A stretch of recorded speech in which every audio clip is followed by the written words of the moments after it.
Hello, hockey fans, and welcome to part 3 of our look at the great defenseman known as Larry Murphy. In part 1, we covered his beginnings as a member of the Los Angeles Kings. In part 2, we took an extensive look at his 6 seasons as a member, an important member, of Washington Capitals.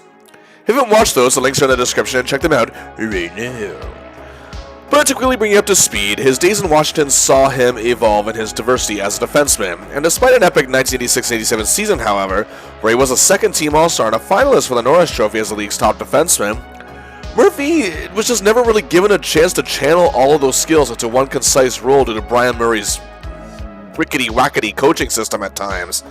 Larry did help the Caps achieve a lot of firsts, for one thing their first 100-point season. As a matter of fact, it was the first of 3 straight, which included their franchise record at the time, 107 in 1985-86. They also won their first playoff series in franchise history when Murphy joined the team. But the problem was the team could only hit a ceiling and just come crashing back down. Win one playoff series, win none the next year. Win one playoff series, win none the next year. You get the idea. They never made it past the second round. Murphy and another young defenseman involved in their game at this time, and his name was Scott Stevens. The two were often paired together and helped each other grow in their respective games. However, Larry was becoming scapegoated, and we'll hear that more in the future, for the Caps' woes of being a team that only reached a certain point, but it didn't end with him necessarily. Superstar forward Mike Gartner took a great deal of flack, though he didn't face the same backlash when it came to the fans. And indeed, on March 7, 1989, at the trade deadline, he and Gartner, the latter of whom is widely considered as perhaps the second greatest player in Capitals history, behind, of course, that guy chasing Gretzky's record, were traded to the Minnesota North Stars in exchange for superstar power forward Dino Ciccarelli and defenseman Bob Rouse. Now, Caps fans were kind of a little bit mixed on Ciccarelli coming in, sacrificing Gartner, a very beloved player, but eventually he was welcomed with open arms. And despite the fans' and media's treatment of Murphy, many felt Bob Rouse, who was a solid defenseman for all intents and purposes, wasn't the guy to fill that slot. Despite some difficulty in Larry's time in Washington, he had still helped mold him into something, well, excellent, as well as his performances on the international stage did the same.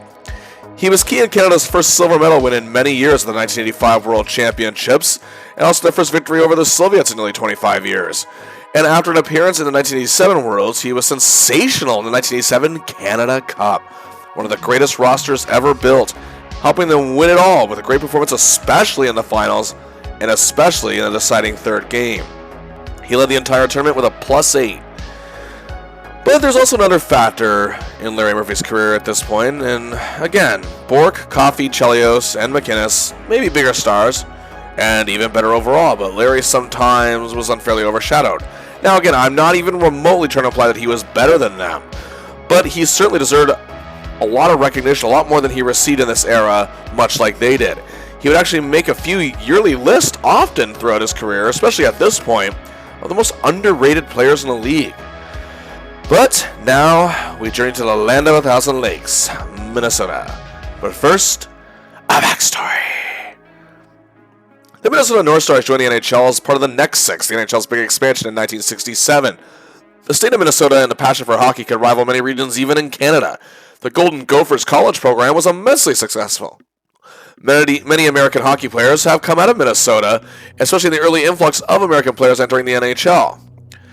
As for the Stars themselves, the team did show some promise a few years down the line, even with a nice playoff upset. With stars such as Danny Grant, J.P. Parise, Gump Worsley, and Cesar Maniago, and Bill Goldsworthy, who is pictured here, the Stars did build a devoted fan base. But in the 1970s, when the team seemed to be reaching prominence, there'd always be a setback. They did maintain that fan base, and there were times where attendance would dwindle a little. But during a tumultuous 1977-78 season, a season where this man actually played his final 26 of 635 NHL games, Lou Nanne was named GM that year. And he was a member of the Minnesota Golden Gophers and played for the U.S. national team as well. And then, at the 1978 draft, he wasted little time, obtaining top prospect Bobby Smith first overall. Then made a great second-round pick, adding winger Steve Payne. And those were the two biggies, but he also made a bit of a steal in defenseman Kurt Giles. In the 1979 draft, well, how about defenseman Craig Hartsburg, winger Tom McCarthy in the second round, and in the third round, future Miracle on Ice contributor Neil Broughton. The results were almost instant, as Nanne found his coach to guide this team, Glenn Sonmor. He was a former Golden Gophers coach and also coached a few years at the WHA. And in 1979-80, the Stars achieved their first winning season since 1973, their first playoff win since 1971, And to boot, they eliminated the Montreal Canadiens in 7 games. They were the 4-time defending Cup champions in the midst of a dynasty. However, the Stars would eventually lose in the semifinals. The Stars had a fantastic veteran goaltender at this time in Joe Meloche, but building for the future, in 1980 they drafted Don Beaupre in the second round.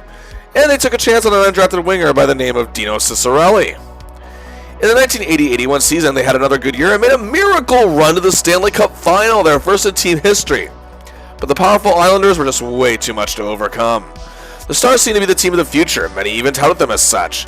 And indeed, in 1981-82, they won their first regular season division title. Neil Broughton had a great rookie year as he joined the roster full-time, and many players were excelling, but they were beaten out of the first round. In 1982, Nanny made another excellent draft pick, second overall, Brian Bellows out of Kingston, a winger who wasn't overly tall, but he was a tank when it came to his overall size, and could use it along the boards, and he was a natural goal scorer. The Stars had their best season ever in 1982-83 with 96 points. And again, Ciccarelli had become a bona fide star. Broughton was one of the best and most underrated setup men in the game. Hartsburg was an elite defenseman. And hey, Beaupre and Meloche had their great days in net. The following year is when the cracks ever began to show. Now, okay, to say Brian Lawton, a high school student out of New Jersey, wasn't highly touted would be very ignorant to say. But many experts didn't feel he was good enough to be first overall. It wasn't exactly seen as a great move, but the Stars still picked him at number 1. Now, I know, again, with the benefit of hindsight, it's easy to say, but come on. Here were other centers picked in that round. Pat LaFontaine, Steve Yzerman, and even though he wasn't a Hall of Famer, Dave Gagne had a good career. He would have been a great pick, but oddly enough, he would actually join the Stars a few years down the road, and actually, he'll be in this video.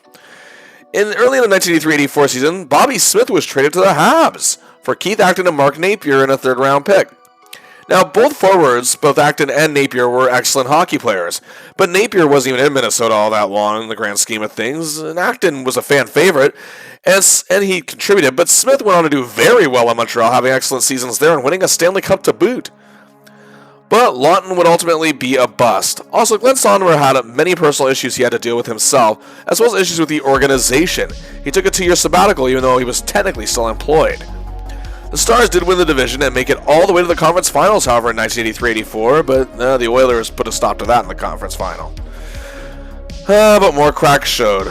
For whatever reason, Nanny's, I don't want to say obsession, but his, I guess you could say quest for players in the U.S. hockey system was becoming horribly misguided.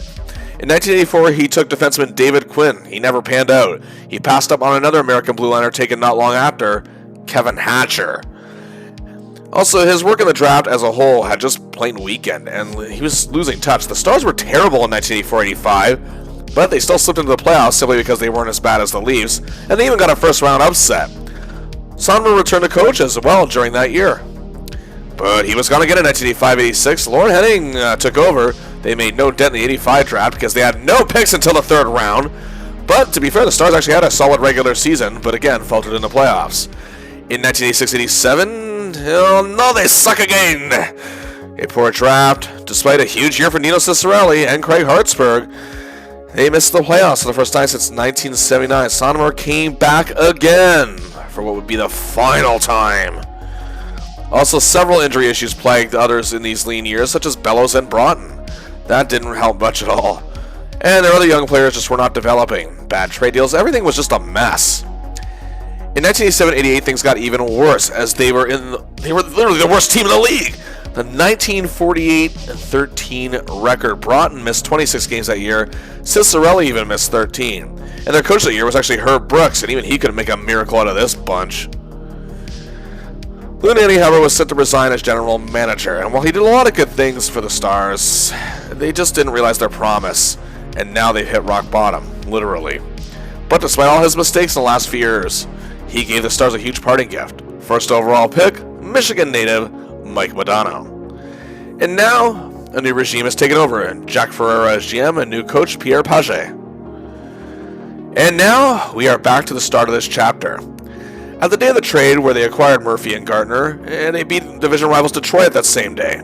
The Stars were sitting at a record of 22, 31, and 14 for 58 points. Fourth place, not great, but still better than last season. And they're up a good 6 points on the Leafs for the final playoff spot in this weak division. but they're not out of the woods yet. They're tied with Chicago in points, but Chicago has more wins and they sit in third. And hey, they can even still catch the Blues for second. As the Wings look to run away with the division this year, 13 games remain for the Stars. And this team has had more than their fair share of deals with injuries. Hartsburg's career is sadly pretty much over. Bellows and Broughton have missed a solid chunk of games, as have the likes of Brian McClellan. Dave Gagné is having a great year. Mark Habscheid, if I'm pronouncing that wrong, I'm sorry. Habscheid, is a solid hand up front, but so many lineup changes, shuffles, just injuries on lower lines. There's not a lot of depth on this team. Gardner is giving them, however, some much-needed speed up top, and hopefully more goals, which they need. So now, Larry Murphy is set to join the Stars. For someone who is continuously trying to grow in his career and in his game, are the Stars really the team to help him do that any further? It does, however, give him the chance to help a growing team. But who is joining him in this defensive core? Well, we have pesky Frank Musial.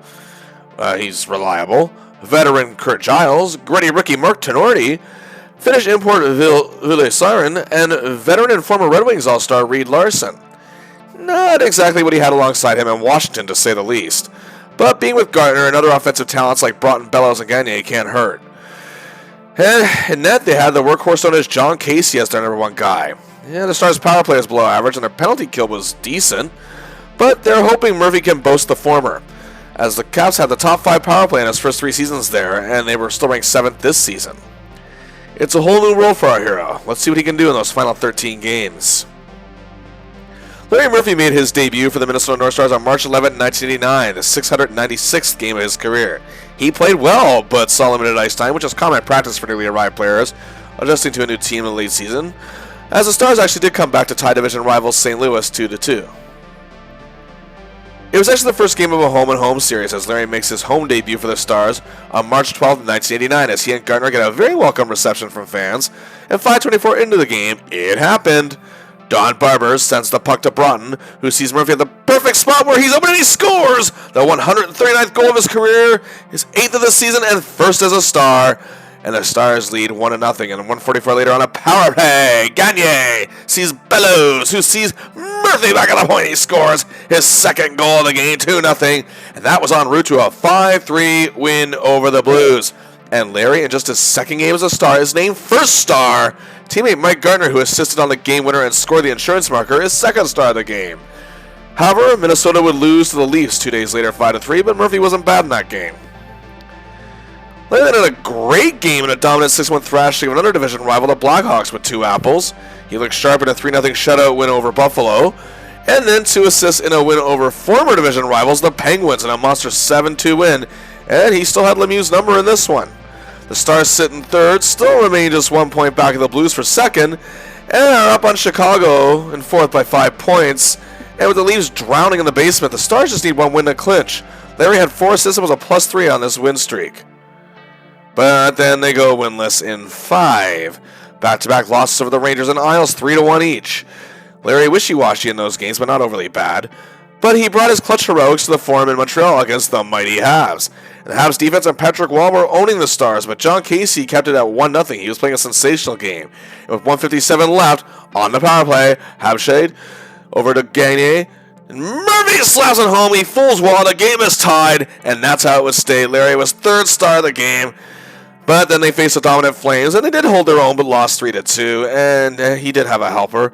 But he played a solid defensive game, assist on the opening goal against the Leafs, but they lose 3-1. And this stretch, Larry had 2 helpers for a goal, 3 points, -2 in this stretch. But the Stars are in the playoffs, hey! But they won't be reaching second place. Larry played a beauty against the Red Wings, however. A goal and a huge +3 on 5-1 win, and Keane giving Stevie Yzerman a frustrating day. They'd end the season in a 3-2 loss, however, to the lowly Jets. The Stars finished the season 27, 37, and 16. Not exactly great, but again, still much better than last season. And hey, it's good enough for third place. However, the cruel twist of fate over the Patrick division, his former team, the Capitals, won their first regular season division title, finishing first place. This is also the first time Murphy was part of a team with a losing record since 82-83 in LA. But anyway you slice it, it's playoff time. And awaiting them is the second place St. Louis Blues, who finished 33, 39, and 12 for 78 points. Not exactly great either. However, head coach and former Blues star and former captain Brian Sutter has his team going in the direction he needs them to. The Blues, however, are quite weak on special teams. They have a solid defensive core and an offense that could use some growth. The Stars went 2-3-3 against them in the regular season, so let's see who makes up this crop. Oh, hey, a new superstar in St. Louis has emerged. His name is Brett Hull. The super sharp shooter with the one-timer that will leave any head spinning more than 3 times. In his first full year with the Blues, had 41 goals, 43 assists, and 84 points in 78 games, leading the team in scoring. And fans in St. Louis adored their new star. Now in his 13th season with the Blues, icon Bernie Federko can still produce. Despite missing 14 games due to injury, the gifted playmaker reached the 20-goal mark and averaged a point a game each for the 11th consecutive season. He had 22 goals, 45 assists for 67 points in 66 games, and still led the way as the respected team captain, and also got 3 votes for the Lady Byng Trophy. The Blues made a big acquisition during the season, picking up two-way forward Peter Zezel from the Flyers. Once joining the Blues, he had 17 goals, 36 assists for 53 points in 52 games, and he brings 56 games of playoff experience and 2 Cup Finals appearances to the Blues. Also on this core, another great checking forward in Rick Meagher, the little giant Cliff Ronning, 20 goal scorers Tony McKegney, Gino Cavallini, and reliable Greg Paslowski. And they had hard workers such as Dave Lowry and Sergio Momesso. Leading the defense was Paul Cavallini, a tough, hard-nosed style man who could hit hard, and was a presence on the ice with his plus 25. Also on the score, they acquired Mike Lawler from the Habs, and he proved to be an underrated asset.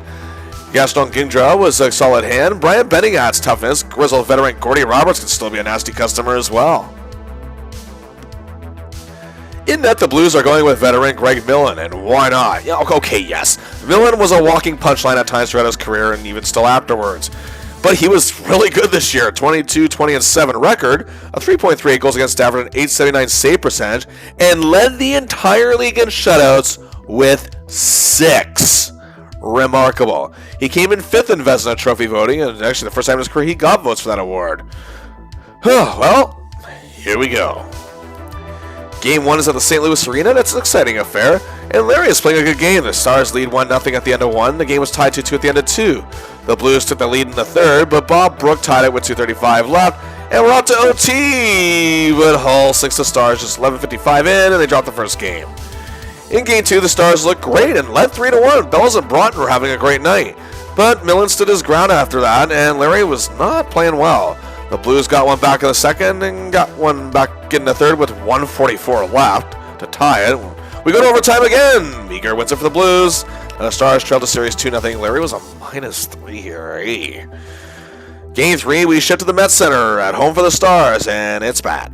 The Stars trail 3-0, but 4-4 in the second on the power play. Murphy begins the play, slides to the fellow blue liner Chambers, who sets up Brian Bellows for the goal. The Stars are in it. 46 seconds later, Murphy begins the rush up to Godas, who sets up Stu Gavin. The gap is cut to 3-2, and the Met Center erupts, but the Blues go up 4-2 very shortly after and win 5-3. Murphy played somewhat better here, but the Stars are on the verge of being swept, now down 3-0 in the series. Game 4, the Stars go down 3-1, and in the third, Murphy is playing sluggish, but 8 seconds after that Blues goal, the Stars do close the gap to 3-2 and later tie at 3-3. The Blues got 4-3 but with just under 8 minutes to go, but then the Stars tie it with 3:15 left and win it with 7 seconds left. Murphy had an excellent third period here compared to his woes early in the game, and he keeps the Stars alive. Game 5 back at St. Louis. It's not an embarrassment. The Blues win 6-1. They take the series 4-1 in 5 games, ending the Stars season. Murphy wasn't so great, despite some great moments, including his hustle late in Game 4. He had a mere 2 assists, which came in 1 game, was a -5 in this series. This was most likely his worst playoff performance to date overall, but that being said, Gardner even took more flack and for going pointless, and the team as a whole just really didn't stand a chance here. They just were not a playoff-strong club. But in the grand scheme of things, yeah, they were going nowhere fast and still rebuilding.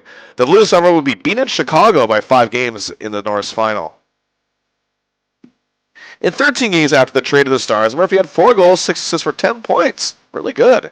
He found instant chemistry with Stars top scorer Dave Gagne, who assisted on 2 out of 4 Murphy goals. And Murphy's 2 of 6 assists were to Gagne, and it totally teamed up for 5 goals, half of Murphy's points since joining the team.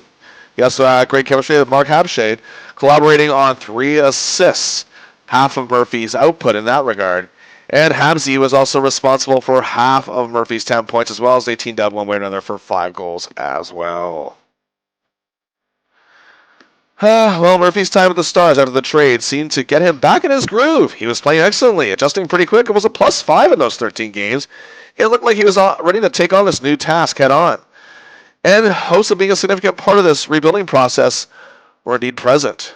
The trade may have been a heartbreaker, but he was healing up. Overall in 1988-89, 11 goals, 25 assists for 46 points. It was an even 0 in 78 games. It was a very tumultuous year for our hero, with the growing tension in Washington that he put up with from the media, the fans, and of course his coach and management. But he resiliently bounced back after the trade and showed the familiar spark he has shown often.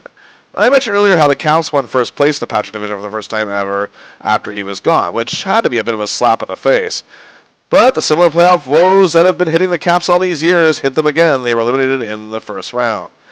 But now the question remains as to our hero, can he help rebuild this Minnesota North Stars club further? The 1989-90 season will be the 10th season for Larry Murphy, and his first full season with the Stars. Craig Hartsburg was forced to retire at age 30 due to nagging injuries, so Murphy is seen as the top defenseman in this club now. The landscape of the league was beginning to change as well. The Iron Curtain had fallen, as the Soviets will finally be able to play in the NHL, and more Czech players will be able to join as well. Joining the Stars this year, however, will be top #1 prospect, Mike Modano. Also joining the team this year, Murphy's former Caps teammate, Gaetan Duchesne, to give them more depth in lower lines. But many experts and pundits feel this team is still going nowhere fast. Either way though, Murphy, now in his 10th season, looks to help this team along. Hey, Murphy and the Stars came out flying on opening night on October 5th, 1989. Down 2-1 to the Islanders in the first period, Murphy saw young 19-year-old Modano busting out of the zone, wide open even in the puck. He scores his first of 561 career goals, and Murphy set it up en route to a 5-4 win. He is also a +2 on this evening. Next game is against Ronnie franchise Pat Verbeek and the Whalers. Larry had 2 helpers, assisting on Modano's second career goal, and one for a familiar face in Mike Gardner in a 6-4 win. He then had an assist in a 2-2 tie with Turgeon Anderchuk Housley and the Sabres. Then they return home to shut out Hull and Oates and the Blues.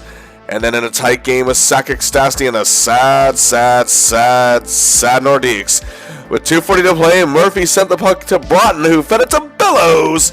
The Stars win 3-2. They kicked off the season with a 5-game unbeaten streak. Then they began a road trip, and it was off to the island where Larry leads his gang to take on one of his old foes, New York Islanders, led by LaFontaine, and now 15-year veteran Brian Trottier. The team is coming off missing the playoffs the first time since 1974, and Nassau Coliseum is a very familiar house for our hero. The Isles however struck first as LaFontaine got a solo power play marker nearly 7 minutes in. But then the Stars got a power play on their own, and Murphy has the puck, quickly assesses the situation, and sees Musil, who puts it on a goal for Gardner to get the goal, and the Stars tie the game 1-1, just past the midway point of the period. And with time winding down in the period, Murphy begins to rush, sees Bellows going in on a goal with Broughton, and Neal scores, and the Stars take a 2-1 lead. Murphy gets his second apple of the game with just 1:20 remaining in the period, and that's how it stays going to first intermission, with the Stars leading 2-1. In the second, Bellows made a 3-1 for the Stars. Now power play put the Isles back to within 1, cutting the Stars lead to 3-2. But on another power play, Murphy again steers the situation, and centers it for Modano. He shoots, can't get it, but Gardner scores his second of the game. Murphy has his third assist, having a great game, and now the Stars lead 4-2. The period is winding down, the Stars are in control, and Murphy sees his guy Gardner open and sends it to him, who sets up Broughton. Yes, for a second goal, Larry with 4 assists, tying a career high, both in helpers and in points in a single game. But then in the final minute of play, in the power play, Murphy, again is in control, draws the Isles to him. That leaves Clark Donatelli open, and he finds D. Gagne win wide open for the goal. Just 1 second left in the period, and Larry Murphy, his 5th assist. Wow, a single game career high, but with 5 assists, 5 points, the Stars led 6-2. The Isles do get one back in the third, but the Stars win it 6-3 and extend their unbeaten streak to 6. A shocking start that has many experts, well, indeed shocked. And as for his banner night, 1, 2, 3, 4, 5, 5 apples. And a huge +3. He is named first star of the game. And the streak, however, would come to an end in a tight 4-3 loss to division rivals Detroit. Murphy had a helper in that one, but then they were throttled by Quebec. Yes, Quebec. In 1989. Anyway. He finished the month with a very good game against the Sabres, notching a goal, his first of the year, which proved to be the game winner.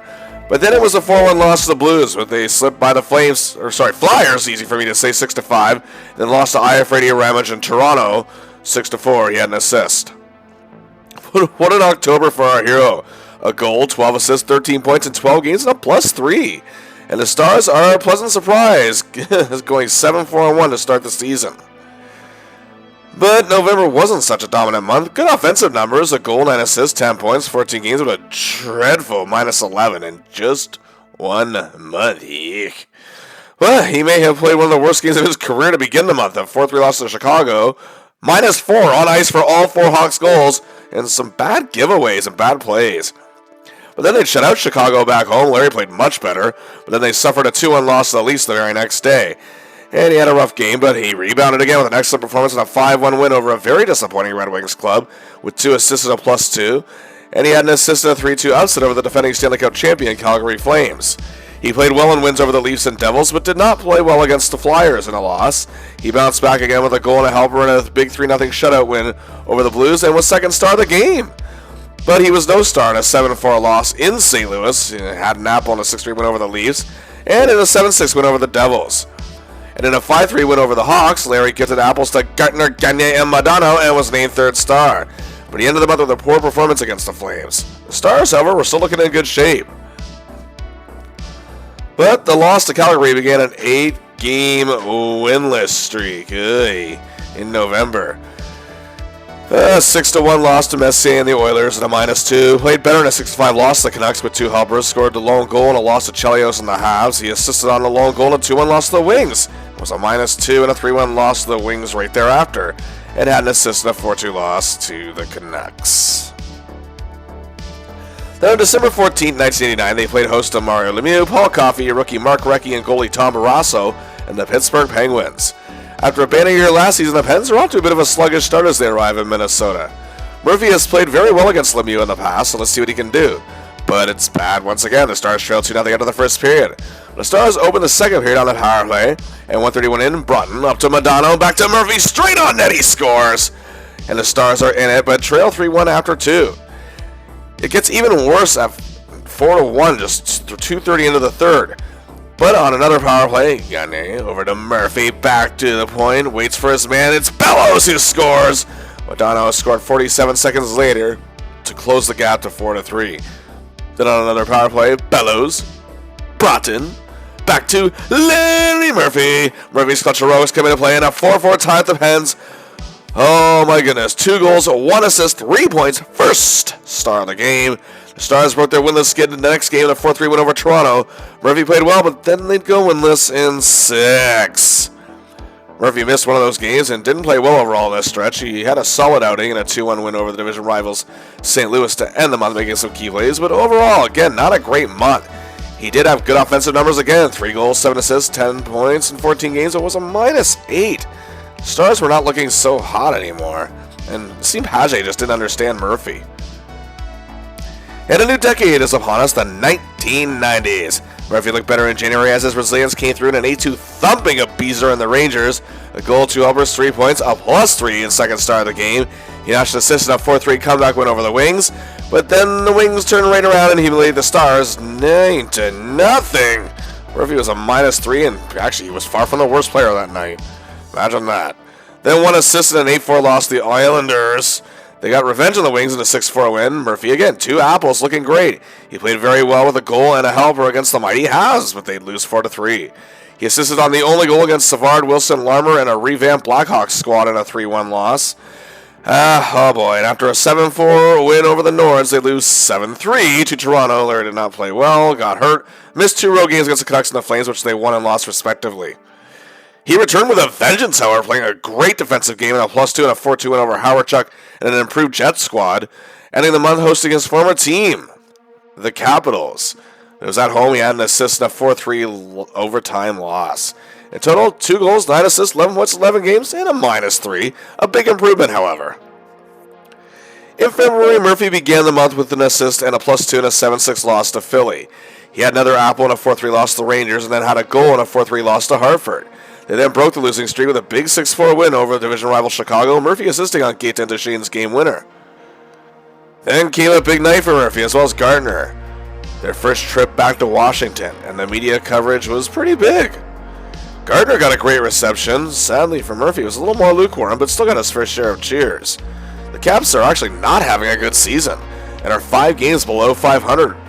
Actually, 6 games, 24, 30, and 4 with a record of 52 points. That's just one less than the Stars. But either way, on this night, the Caps were victorious, 5-3.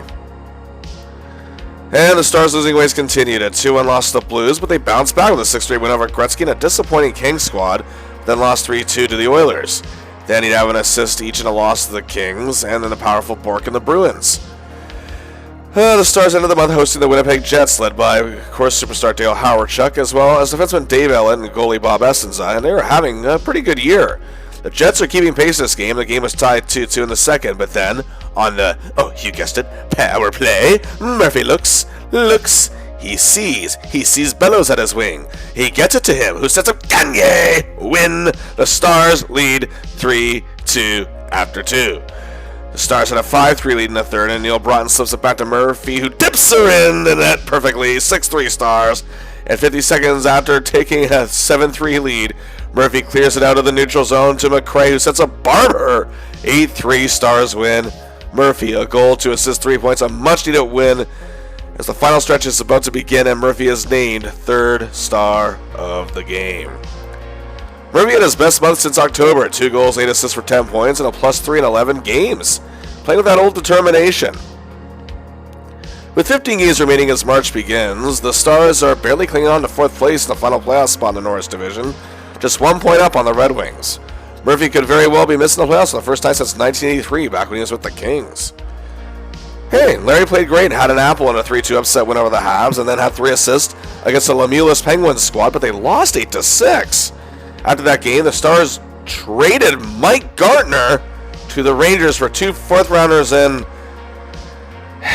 Ulf Dahlin. Oh, okay, look, no disrespect to Ulf Dahlin, but I guess they felt Gardner didn't have enough defensive ability, and again, like I said, no disrespect to Ulf, he was a solid forward. He could score, but this was not a good move. Anyway, Murphy was apparently upset about this move as well, but he surged forward and notched an assist in a 5-4 win over Chicago. Then he faced off against Gardner and the Rangers in a 2-2 tie. Larry scored the opening goal in a 4-1 win over the Leafs on the road, but he did not play well in a 3-1 loss to a decent Devils team led by Muller and Shanny. They went 3-2-1 in this stretch, however, and Murphy averaged a point a game, but Detroit was still right on them as they each had 64 points, but the Stars still cleaned the fort due to having more wins. But then they dominated the Hens of Pittsburgh 6-2, Murphy with 2 assists. He did lead a comeback against his former team, the Capitals, while down 4-0, and he had an assist, but they'd lose 4-3. Both the Wings and Stars now each sit at 66 points. Then the Stars went on a big 4-game winning streak, crowning the Kings 5-2. And then the win they desperately needed, dominating the Wings 5-1, and are now 3 points ahead of them because of it. Then Murphy had an assist on Aaron Broughton's game winner in a thrilling 7-6 win over Boston. And then his clutch heroics came into play again, assisting on Bellows' game winner in a 5-4 win over Toronto at home. An apple again keeps the Wings away, indeed. Each having 3 games remaining. Stars sit at a 5-point lead. And the Wings will lose the following night, and the Stars are in the postseason. Our hero finished off his season with a loss to the Sabres, but then had an assist and a huge +3 in a 6-3 win over the Blues, and then it ended with a loss to Chicago. With 14 games in March and 1 in April, the final 15 games, number 8 had 1 goal, 13 assists, 14 points, and was a +3. The Stars finished with a record of 36, 40, and 4. A losing record, but still up from last year for 76 points, 4th place, and now once again, it's playoff time. And standing in their way, division winners, the Chicago Blackhawks, who despite a couple of lean years have not missed the playoffs since 1969. However, they haven't won a cup since 1961 or appeared in one since 73. They finished the season with a very impressive record of 41-33-6 for 88 points.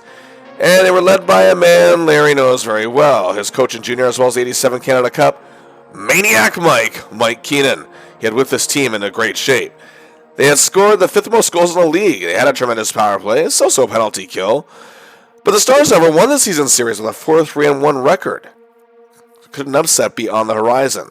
Despite their lack of Stanley Cup success, the Hawks have a great deal of playoff experience. And we start with the great Denis Savard, one of the greatest and most popular players in Blackhawks history, a superb playmaker with finesse skills, great stick handling, and a tremendous skater, and overall a great leader. He had some injury issues the last couple seasons, but was still very productive. He had 27 goals, 53 assists for 80 points in just 60 games, and notched his 1,000th career point that year. He does have 79 games playoff experience with 100 points. It was a banner year for Steve Larmer, the model of consistency on Chicago, and a hard-working Ironman. 31 goals, 59 assists, 90 points, tying his career high in all 80 games. And was a tremendous plus 25 and so efficient as ever on special teams play. 59 games playoff experience and 65 points. He also received 6 votes for the Lady Byng Trophy. But with all this experience, we can't leave out the new kid on the block. Rookie sensation, Jeremy Roenick. Great awareness, physicality, and downright hunger. He had 26 goals, 40 assists for 66 points, was a finalist for the Calder Trophy as the league's top rookie, coming in 3rd. Also on this forward core, insane two-way play. Troy Murray and Greg Gilbert each got sulky votes, latter of whom was 10th in plus-minus in the whole league. Steve Thomas, great clutch scorer, led the team with 40 goals this year, had 7 game winners, tied for 10th best in the league. Adam Creighton was in the top 10 in shooting percentage. Dwayne Sutter brings 141 games of playoff experience and, 4 Stanley Cup rings. Rounding up the core, veteran Al Secord, Wayne Presley, Jocelyn Lemieux, and late season acquisition and future Hall of Famer Michel Goulet, who himself brings 66 games of playoff experience, 64 points. The defense is led by the great Doug Wilson. Great agility, a booming shot, momentum shifter, and all-around great leader. His 13th season had one of the best years of his career. 23 goals, 50 assists, 73 points in 70 games and a plus 13. Was a finalist for the Norris Trophy, coming in 3rd, an award he won back in 1982, and was a second-team All-Star for the second time and the first time since 1985. He was 10th in goals on ice for total with 155. He has a 70 games playoff experience. And also on this core, you have Keith Brown, another popular veteran blue liner with the Hawks, who spent his whole career there. Still a huge asset. You have young and tough Dave Manson, towering Trent Yoni, veteran Steve Conroy, and the Bobs, Murray and McGill. In net, Greg Millen, again? Yeah. He's had quite the journey this year. After starting the year at the Blues, he was looking pretty good. He was sent to the Nordiques. Thankfully, he was saved from drowning by coming to Chicago. During his time with the Chicago Blackhawks this season, he went 5-4-1 at a 3.34 goals against average. And hey, you know what? He took the Stars out last year. Will he do it again? Here we go. Game 1, the fabled Chicago Stadium is loud as ever, but John Casey is playing the game of his life. Murphy is making some key plays as well. He plays a beauty as 2 Bellows goals give the Stars a Game 1 win, a tight 2-1 victory. Game 2 has started out well. Power play. Murphy again controls. He sees Dallin, who finds Bellows. It's 1-0 Stars. It starts up 3-0 and then lead 3-1 and then fall apart. Murphy loses his cool, takes a bad penalty late in the game. After serving said penalty, he gets a high sticking call, which the ref felt was blatant, as ejected. The Stars lose 5-3. The series is tied 1-1. This game had over 180 penalty minutes. Game 3, however, the Stars fans at the Met Center are psyched. They love the fire their boys are showing. But Millen is a wall. He stops 31 of 32 shots, and the Hawks win a tight one, 2-1, and take the series lead by the same margin. Murphy did, however, play better here. Game 4, the constellation of fans are still rabid, and it's the John Casey and Don Barber show. And Murphy makes some key plays, stopping many rushes, and a huge 4-0 win for the Stars. And the series is tied 2-2. Game 5 back in Chicago, however, Savard, Larmer, and Roenick light the Stars up and take it 5-1. Larry didn't play well. The Stars now face elimination, heading home to end the series 3-2. Game 6, however, the fans and the Stars themselves have faith, and they look great. They led 3-1 after one period, and 1:26 into the second, Barber begins a play that leads to Bellows shooting it, and Larry getting loose play. He scores his first goal of these playoffs. The Stars lead 5-1 and took the game 5-3. Murphy had a great showing here, and the series is tied 3-3. The Stars are one win away from pulling off a huge upset. Here we go. Game 7. Chicago Stadium. The Stars are focused, looking to win their first playoff series since 1985. And they led 1-0 after 1. Casey was excellent, but 2 goals each from Presley and Roenick made it 4-1 Chicago. This is bad. In the third period, Tenori and Murphy set up an old Dallin goal to cut the gap in half. But too little, too late. The Hawks win at 5-2. Take the series in 7. Larry played great in some games, but not so great in others. A goal, 2 uppers, 3 points, and a -4. But a spirited effort by the group, taking the Chicago Blackhawks to 7 games. Hey, you gotta give them credit. But now in 10 seasons, Larry still can't make it far into playoffs. And Chicago made it all the way to the conference final before being eliminated by eventual Cup champions, the Oilers, in 6 games. How about this for a cruel twist of fate? Murphy's former team, the Capitals, made a miracle playoff run and made the conference finals for the first time ever. Well, back to the regular season. Murphy had 10 goals, 58 assists for 68 points. Excellent numbers, the 3rd highest point total of his whole career. He played in 77 games, missing 3. And it was all about being the 4th forward, kind of like he was in LA, as all the Stars' top forwards benefited from Murphy being around. Bellows, Broughton, Gagner, Modano, and Gardner. Broughton assists on half of Murphy's 10 goals with 5. The 2 teamed up for 19 goals total. 12 of Gagner's 40 goals were courtesy of Murph, and the 2 teamed up for 17 goals. But Brian Bellows, wow. Bellows had a career year this year with 55 goals, and Murphy set up 12 of them as well, and the 2 collaborated for 10 assists, teamed up for a whopping 24 goals. This is insane chemistry. It seemed as though Murphy could always see where Bellows was going to be and made the perfect feed to him in a pitch-perfect pass, much like he did with Gardner for years. And speaking of which, before the questionable trade, the longtime collaborators teamed up for 16 goals. And also, Murphy was key on Mike Modano's big rookie year, as the 2 teamed up for 18 goals, nearly a quarter of Mikey's points. Today, Murphy found himself back in the top 10 among defensemen in scoring, finishing 7th. This is the 5th time in his 10-year career that he has finished in the top 10 in this category. And hey, how about this? Larry finished in the top 10 in a new category this season he's never been a part of. Top 10 in power play goals on ice for. Tied for 10th with 66, tied with Brett Hull and Pat LaFontaine. Murphy helped improve the Stars' stagnant power play significantly this season. Well, hey, lately Murphy was again in the groove of many things he could excel at, as he did help the Stars' offensive input big time and improve their power play a great deal. But that being said, it seemed as though Coach Page didn't really seem to be tapping into a lot more of what Murphy could do and what he was capable of. I mean, yeah, his actual offensive prowess is fantastic, but his defensive prowess is again being undervalued. And that happened at times in Washington, but that was just due to constant changes of his role. He still got to use that ability.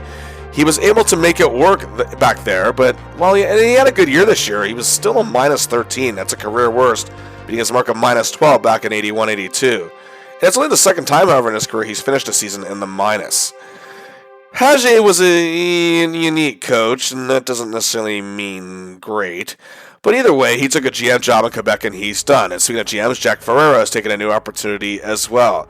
But again, now 10 seasons into his career, Murphy still can't make a far dent into the playoffs. He's played reasonably well in the playoffs in the past, especially in Washington. But I don't know. This has got to be frustrating for a guy who's been around this long and played for prominent teams. But the Stars team, well, not exactly prominent, are they? Well, Larry Murphy entered the 1990-91 season on the Stars that were taking on a whole new regime. There's a new head coach, Bob Gainey, legendary Montreal Canadiens player who at this point was a year away from being a Hall of Famer. And many balked at this move, however, feeling Gainey's lack of experience makes him very unqualified. He had come off a year as a player/coach in France, but many feel that isn't nearly enough. And the new general manager, however, has a lot of experience. Bob Clark. Again, the Philadelphia Flyers icon and Hall of Fame player who I've covered on this channel, had a successful tenure as GM for 6 years with the Flyers. It resulted in 2 Stanley Cup Finals appearances and many division titles. But his time in Philly was up. He couldn't win the big one, but now his next attempt is to whip the Stars into shape along with Gainey. Now, again, Gainey understands defense just as well as anyone. A 4-time Selke Award winner the first 4 years was in existence. But Murphy's style of primarily being the 4th forward will likely have to change up quite a fair bit. Yes, Murphy does have defensive aspects, despite what some or a lot of people have said. But at the same time, Gainey has a whole new outlook on things. Also this year, Bobby Smith returns to the club, and Philadelphia Flyers legend Brian Propp joins him after 11 seasons in Philly. And he coming off a short stint in Boston. But let's see how our hero does with this new regime. He opened this season with a loss to the Blues, where he had one helper and did play very well in a 4-2 win over the Isles, scoring what proved to be the game-winning goal. And then he would go pointless in the next 8 games. Back-to-back losses on the road to the Rangers and Devils, a tie to Boston at home. Larry played well, however, and a loss to the Hawks at home, the latter of whom now have Chris Chelios. A very frustrated Murphy didn't play well against the LA Kings, Gretzky and Robitaille, so much so that he directed his anger in Gretzky's direction after an empty net goal, argued with officials, and found himself ejected with 14 seconds to play. Gainey was allegedly unhappy with Murphy's conduct that night. He did bounce back in a tie with the Blues, and they were thumped, though, by Chicago 7-1, but they shut out Hartford 3-0. The Stars started out an awful 2-6-2 to begin the year. Murphy had a goal, assist, 2 points, was a -2. He wasn't playing overly bad, just not at all great. They targeted him and they scapegoated him due to his lack of offensive numbers. However, next up was a visit against Stevie Y, Probert, and a Soviet rookie named Sergei Fedorov, and their division rivals, the Detroit Red Wings, who were coached by Brian Murray, who of course coached Larry in all 6 seasons with the Capitals. The Wings struck first with a power play goal, but on a power play of their own, Broughton backs the point to Murphy. He sees Bellows. The game is tied 1-1 after 1.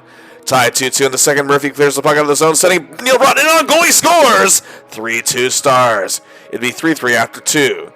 But the Wings took a 6-4 lead in a wild third period, but on a power play, Sinasawa to Murphy, setting up Bobby Smith.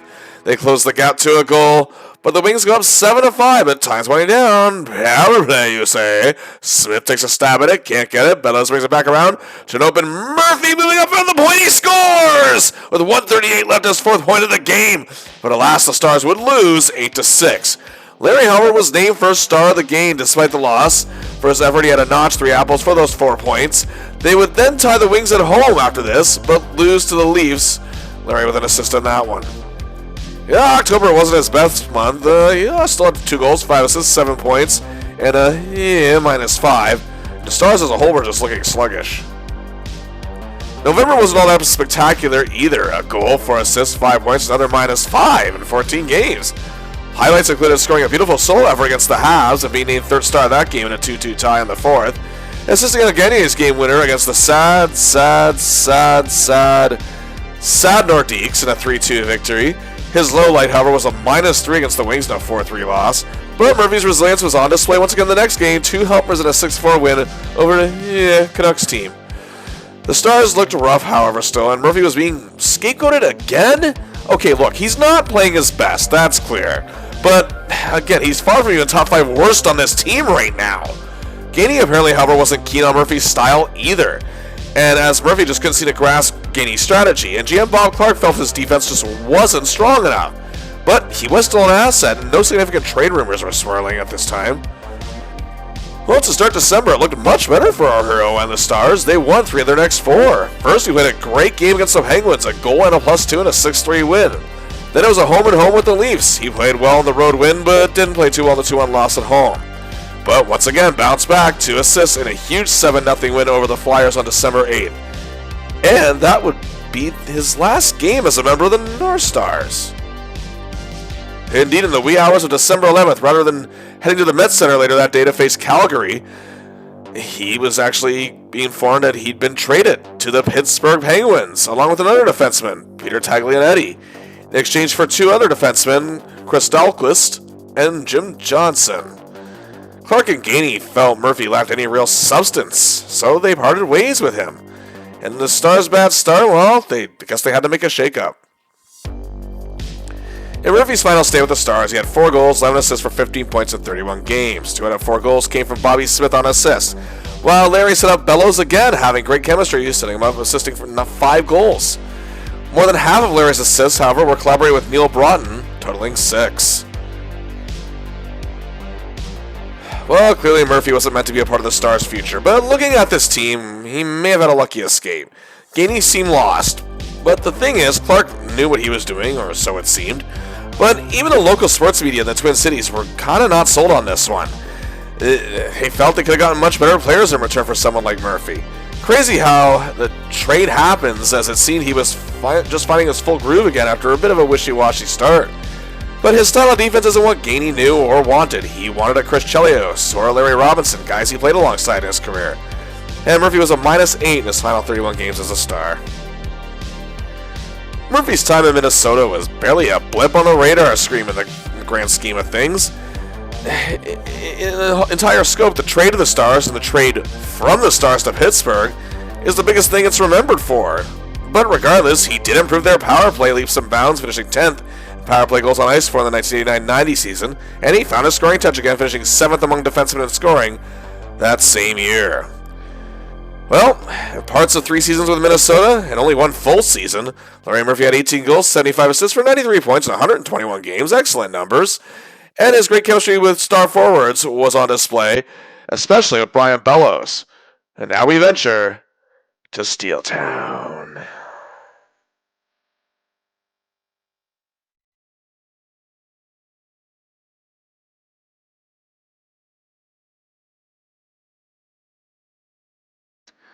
And indeed, Larry Murphy returns to the Patrick Division and is now a member of the Pittsburgh Penguins. This is indeed the 3rd next 6 expansion team he has played for, and the 4th overall team of his career. He will now wear the number 55, as the Igloo will be his new home. But first, a backstory. As I mentioned, the Penguins entered the NHL in 1967, and they were basically a team that barely even existed. Pittsburgh loves their football and baseball with the Steelers and Pirates. They own that town, and a hockey team just, didn't really seem to be in the cards. In their first 15 seasons from 1967 to 82, they did make the playoffs 9 times, which isn't terrible, but they only won 3 playoff series. They only had 4 winning records, gone through 5 general managers and 6 coaches. With the exception of the now defunct California Seals and Cleveland Barons, the Pens out of those next 6 teams progressed the least, it seemed. They had a poor fan base, poor ownership, and during the 1970s, however, it didn't help that the Steelers won 4 Super Bowls, one of the most popular sports franchises in the entire country. The Pirates also had a massive fan base, winning 2 World Series in the 1970s themselves. But this isn't to say that the Pens didn't have excellent players during this time. They had the likes of Jean Pronovost, Syllaps Jr., Pierre LaRouche, Lowell McDonald, Ron Stackhouse, Mike Bullard, Rick Kehoe, and Randy Carlyle. As a matter of fact, in the 1980-81 season, Kehoe won the Lady Byng Trophy, and Carlyle was awarded the Norris Trophy as the league's top defenseman. It looked like general manager Baz Bastian and coach Eddie Johnston were going in the right direction. As a matter of fact, in the 1981-82 season, they made the playoffs and actually were leading the 2-time defending Cup champion New York Islanders by a score of 3-1 in the 3rd period and the 5th, and deciding winner-take-all game of the opening round. But they fell apart and lost in overtime. It seems like that was the turning point where things just went to hell. Dead last the next 2 seasons, bad deals, bad player development, questionable draft picks, Eddie Johnston's lack of coaching direction, the tragic passing of general manager Baz Bastian and Johnston taking over, and to top it off, the Pens were the worst market in the NHL. They couldn't draw flies to crap, let alone fans to games. And the team was just looking actually to move or perhaps fold altogether. The league was not happy with this franchise. But that being said, being the worst sometimes means you get the best. There was an 18-year-old Montreal, Quebec native playing hockey in Laval, Quebec, smashing junior scoring records, and many publications touted him as the next big thing in the world of professional hockey. Pure finesse, playmaking, creativity, focus, desire, and heart. He had it all. He was the top prospect. All 21 teams wanted him, let's face facts. But the Pens had the number 1 pick, and there was no way they were giving this up. They desperately needed him, but they nearly messed that up. This was actually the first draft to ever be televised, as it took place at the Montreal Forum. And they knew going into it this young man by the name of Mario Lemieux, and the negotiations with the Pens were not going well. When his name was called as the first overall pick on national TV, and Johnson almost screwed that up too, he simply gave a polite little grin and acknowledged the crowd. He didn't go to the table to wear his sweater. But luckily for the Pens, they came to a deal that summer. A huge marketing campaign surrounding Mario's arrival and hype arriving in Pittsburgh, it was a gamble. The Pens barely had a penny to their name, almost literally. But it helped the season ticket sales dramatically increased, and Mario was nothing short of an instant sensation, of course, scoring a goal in his first shift and his first shot. And the Civic Center, or the Igloo as it's affectionately known as, was nearly packed by the end of the season almost every game, as Lemieux won the Calder Trophy as the league's top rookie, scoring 100 points. But the Pens were still, well, pretty bad. In his sophomore year, he finished second to Wayne Gretzky in scoring, and despite injuries, had a great third season, but the Pens were still just very mediocre. The building was full, and Lemieux was over-delivering, but to keep fans, they had to build a team. In the 1987-88 season, Eddie Johnston made his boldest move ever as general manager.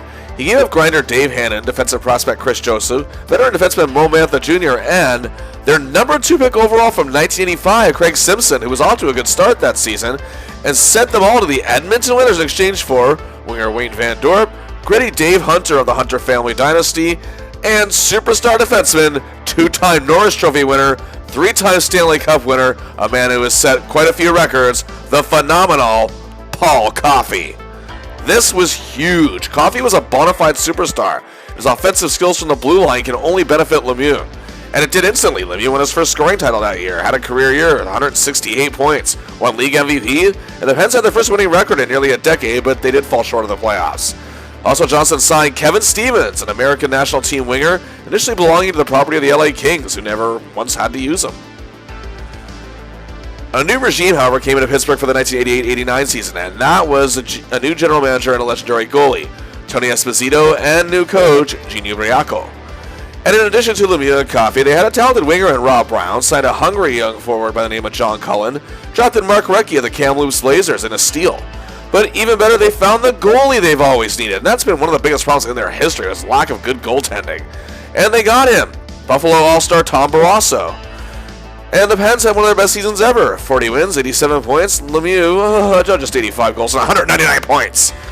And Coffey was incredible, too. They made the playoffs for the first time in 7 years, won their first playoff series in 10, but they were upset by hated rival Philly in the second round. Then things went to hell again. Internally, things were a mess. Ownership, management, coaching, none of them could get on the same page. The team was off to a bad start. Lemieux had a terrible back issue, but yet was still delivering in spades. Early in the season, Tonio and Ubriaco were fired. Craig Patrick became the interim coach, but was also now the full-time general manager, as he had a decent resume from his time managing the Rangers, and had a good eye for talent. However, Tom Barrasso's daughter was hit with a terrible illness, and his season was done. But the damage was done as it is. Lemieux, so committed to the team, didn't want to stop. And he was just, again, he committed to the community, the city of Pittsburgh. And he was given the chance to sit out the NHL All-Star game, which was there that year. But knowing what it meant to the city and the fans, he played. And no, he just scored 4 goals and won game MVP. He literally went until he couldn't. And after 58 games, he had to sit out, had no choice. But the Pens still stayed in the playoff hunt that year, and Lemieux returned the final day of the season. He only could barely tie his skates to get them in the playoffs, but alas, it was all for naught. They missed it. And the Penguins did have bright spots this season, however. Coffey still had over 100 points, Recchi had a superb rookie year, and John Cullen had 92 points. But the Pens needed a new direction. They needed more depth. And Craig Patrick now need to find the man to turn this team into winners. And you have to have a man with a winning attitude, and that's Badger Bob Johnson was hired as head coach. Johnson, of course, was the man who was the sultan of arguably the greatest program in American collegiate hockey history, the Wisconsin Badgers, hence his nickname. American hockey is where it is, thanks in large part to this man. In 1982, he made his way to the NHL, coached 5 seasons for the Calgary Flames, had a winning record, and even had a Stanley Cup final appearance to show for it, made the playoffs every year he was there. Since 1987, he'd been working on building the American hockey program, and he knew Craig Patrick very well. They were good friends. And Patrick called him up and gave him a crack at the NHL. He was an inspirational coach who emphasized if you're a star or if you're a fourth liner, your role is important to the team, but he expects the best from literally everyone up and down the lineup. But Patrick wasn't slacking either. He made a monster move, signing Calgary Flames All-Star Joey Mullen, and signed New York Islanders icon and future Hall of Famer Brian Trottier to bring veteran leadership. Not to mention they both have vast playoff and Stanley Cup experience. And their first round pick, an 18-year-old Czechoslovakian import by the name of Jaromir Jagr. They knew they were going to be starting the season without Lemieux, who had surgery on his back, so they were trying to keep things in place until he can get back. The Pens, early in the season, also acquired 16-year pro veteran defenseman Gordy Roberts. And that brings us to Larry's arrival. The Pens were not looking good the day of the trade. They were 12, 15, and 3 for 27 points in 5th place. 7 points behind Larry's former team, the Washington Capitals, for 4th. And morale among hockey fans in Pittsburgh was low again. Murray was gone, things were not looking bright. Seems our hero is entering another rough situation. Let's see what he can do. Murphy made his debut for the Penguins the same day of the trade, December 11, 1990, at home against the Chicago Blackhawks, who are one of the hottest teams in the league. Both Murphy and Taglianetti saw limited playing time, and the Pens lost 4-1. Things were just looking worse. But then, well, first it was a huge 9-5 win over division rival Devils. Larry came alive and was a +3 in that game. Then in Buffalo, he gets his first point as a Penguin in a 4-3 win, assisting on a Barry Peterson goal, but Peterson himself won't be around much longer. And then he scored the opening goal, his first as a Penguin in a 4-1 win over the Wings, and was a +2. They crushed the flightless Jets 9-2, Larry with a helper on that one. And then Larry faces his former team, the Stars, at home, and plays very well with a +2 and a tight 4-3 win. Then it was a home-and-home with the Islanders, first a 4-3 win, which gave the Pens their 6th win in a row, putting them in 4th place, now 2 points above the Capitals, and just 3 points behind the Devils and Flyers. Wow. And Murphy was outstanding here, a goal, 2 helpers, and a +8 in this stretch. He's making a difference in Pittsburgh. Murphy had an assist in a 4-3 loss to the Isles after this, and visited his former team, the Capitals, and got his first victory against them since leaving in 1989, and played well. And followed that with a 5-0 shutout win over the Red Wings, and then had a helper in a 6-3 loss to the Leafs, and then in a 4-3 win over the Blues on New Year's Eve. He assisted on Mark Recchi's game winner with 3:11 to play. His first whole month in Pittsburgh, well, kind of a whole month, his first month in Pittsburgh, I should say, is a success. And the team is improving and thriving. He had a goal, 5 assists for 6 points, it was a +8 in 12 games. Now the year 1991 has arrived. Murphy continues to be an asset for the Pens lineup in January. The month began with a tough loss to Gardner Leach and the Rangers, but Larry bounced back, scoring a goal and a huge 5-2 win over the Devils. After an assist and a loss to Denny Savard and the Habs, Murphy was a huge +3 with an assist against defending Cup champion Oilers in a big 6-1 win. He followed that with a goal and a 5-1 win over Gilmore, Fleury, and the Flames. After a tight loss to the Flyers, Larry played up Pete against Toronto with 2 assists and an overtime win. He had an assist each in wins over the Devils and Nordiques, the former of which saw the return of Mario Lemieux. Then a big 3-2 overtime win over the Caps. And Murphy had a goal and a 4-2 loss to the Flyers to end the month. But the Pens were looking solid. After playing well and notching an assist in a 6-2 win over the Bruins on February 2nd, it was a three-game road trip, easy for me to say, and it wasn't good. A loss to the Big Bad Bruins 6-3. Murphy a -2 does not play all that much better in a 6-2 loss to Housley and the Jets. And he did have a helper, however, in a 7-5 loss to Edmonton. It was a -2. In total in this stretch, an Apple and -5 in 3 games. Ouch. The Pens return home for a home-and-home with the sinking Islanders. Murphy played very well with the helper in a 5-2 win, but then they lose the road game 4-3. Back home, it was a big 6-3 win over Hawerchuk, Andrchuk, Turgeon, and the Sabres. Murphy had excellent +2, leading many offensive attacks out of his own zone, and helping a frustrated Turgeon with a pointless and shotless night and a -3. Ouch. Then it was a win over the Leafs, 11-4. Murphy had a helper and was a +2. 3 out of 4 wins in this stretch. Pretty good. Murphy, 2 helpers and a +4. Much better, I should say. But then it was another road trip. This was also bad. He had a goal. It was an abysmal -3 against the Devils in a 5-2 loss. He played better in a 5-5 tie with the Caps and had an apple. Then they went out and lost to a powerful Kings team 8-2. Murphy had an assist on -3. But again, rebounded and played better in a 4-3 loss to the Canucks. So in total for the month, a goal, 6 assists, 7 points, -5. Oh boy, 12 games. The media was already souring on Murphy. That road trip from hell finished on March the 1st, however, and Murphy was a -2 against the Flames in a 6-2 loss. In total in this 5-game swing, a goal, 2 helpers, and a -6. And he got hurt in the Calgary game at boom, meaning he was going to miss the next 5 games. Rare for Murphy to even miss that long. However, the Pens went on a 5-game unbeaten streak in his absence. And after March 12th, the Pens were at 77 points in second place, 6 up on the Flyers, and just 3 back of the Rangers for first.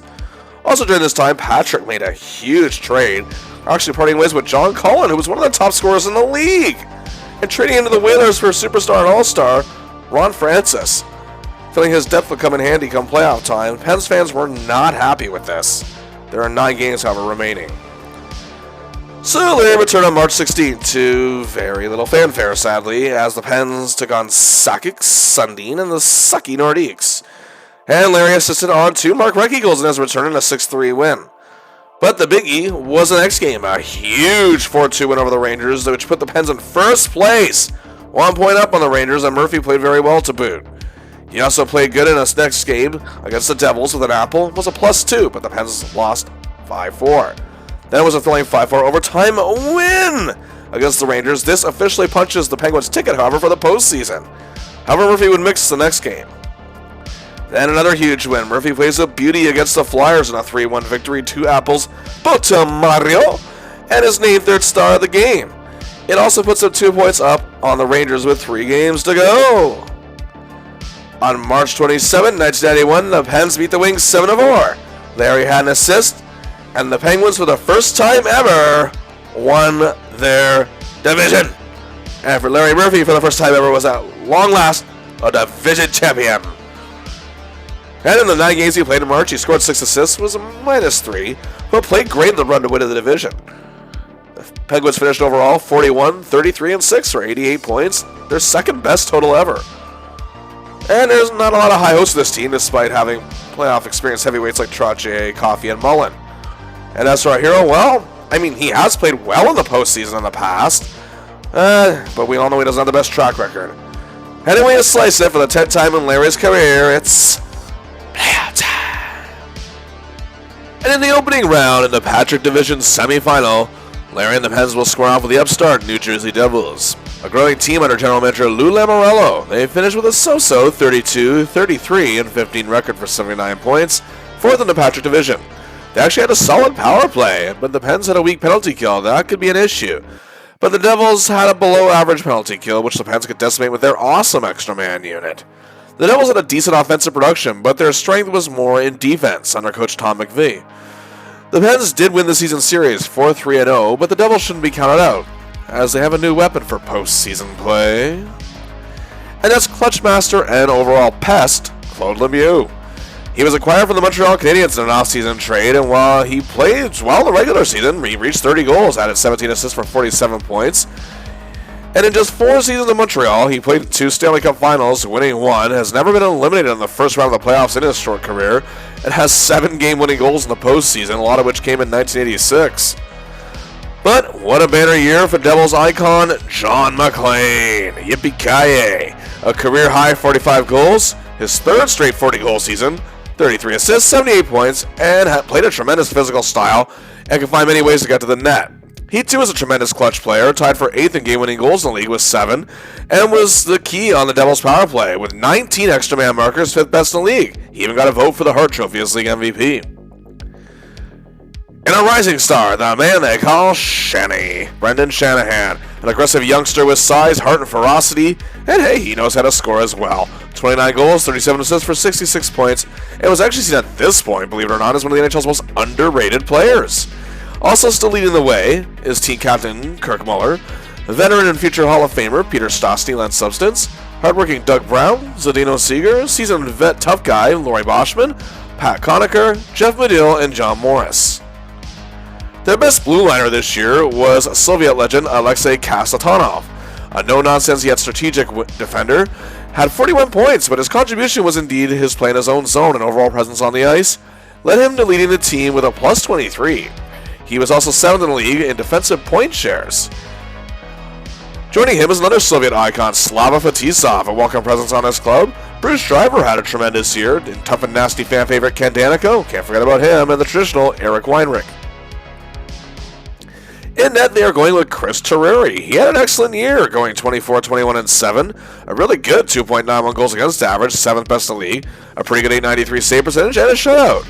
He got 3 votes for the Vezina, and even a vote for the Lady Byng Trophy as well. Well, can our hero and his group of Penguins get it done? Let's find out. Game 1, the Igloo is packed, and it's rocking. Terreri and the defense went at the Pens, however, with a great strategy. And Barrasso was being bombarded. Stastny's 2 goals led the Devils to a 3-1 win. Murphy wasn't all that bad, but his frustration got the best of him at the end of the game, and an unsportsmanlike conduct penalty. Not the best start. Game 2, the Igloo is still psyched, however, and the Pens didn't panic. The Devils weren't letting up, however. It was 1-1 after 1 and 3-3 after 2. And Murphy was not playing well much at all in this game, and 4-4 after 3. And, well, we're off to overtime. And Jaromir Jagr's first playoff goal is an overtime winner, a pretty infamous goal. The Pens tied the series 1-1. Game 3, we shift to the Garden State, and the Devils' lair is also psyched. Larry's temper gets the better of him again. 16 minutes of penalties. The game was tied 3-3. Looked like another overtime was on the way, but Recchi scores with 50 seconds left, and the Pens take a 2-1 series lead. Murphy, however, is being criticized for how he has played so far in this series. He is scratched from Game 4. His critics really hit him hard, and apparently rumors were Coach Badger, well, he wasn't pleased with his play. But the Pens lose 4-1 as Claude Lemieux and Chris Terreri could not be overcome in this one. The series is now tied 2-2. But the Pens have a problem going into Game 5 back home. They had no choice but to put Murphy back in the lineup as Paul Coffey, oh, he's hurt.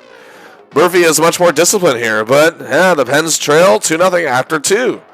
The Pens get one back in the third, and nearly 3 minutes later, Francis sees Murphy. He scores, ties the game. His first goal point of the series, and good timing.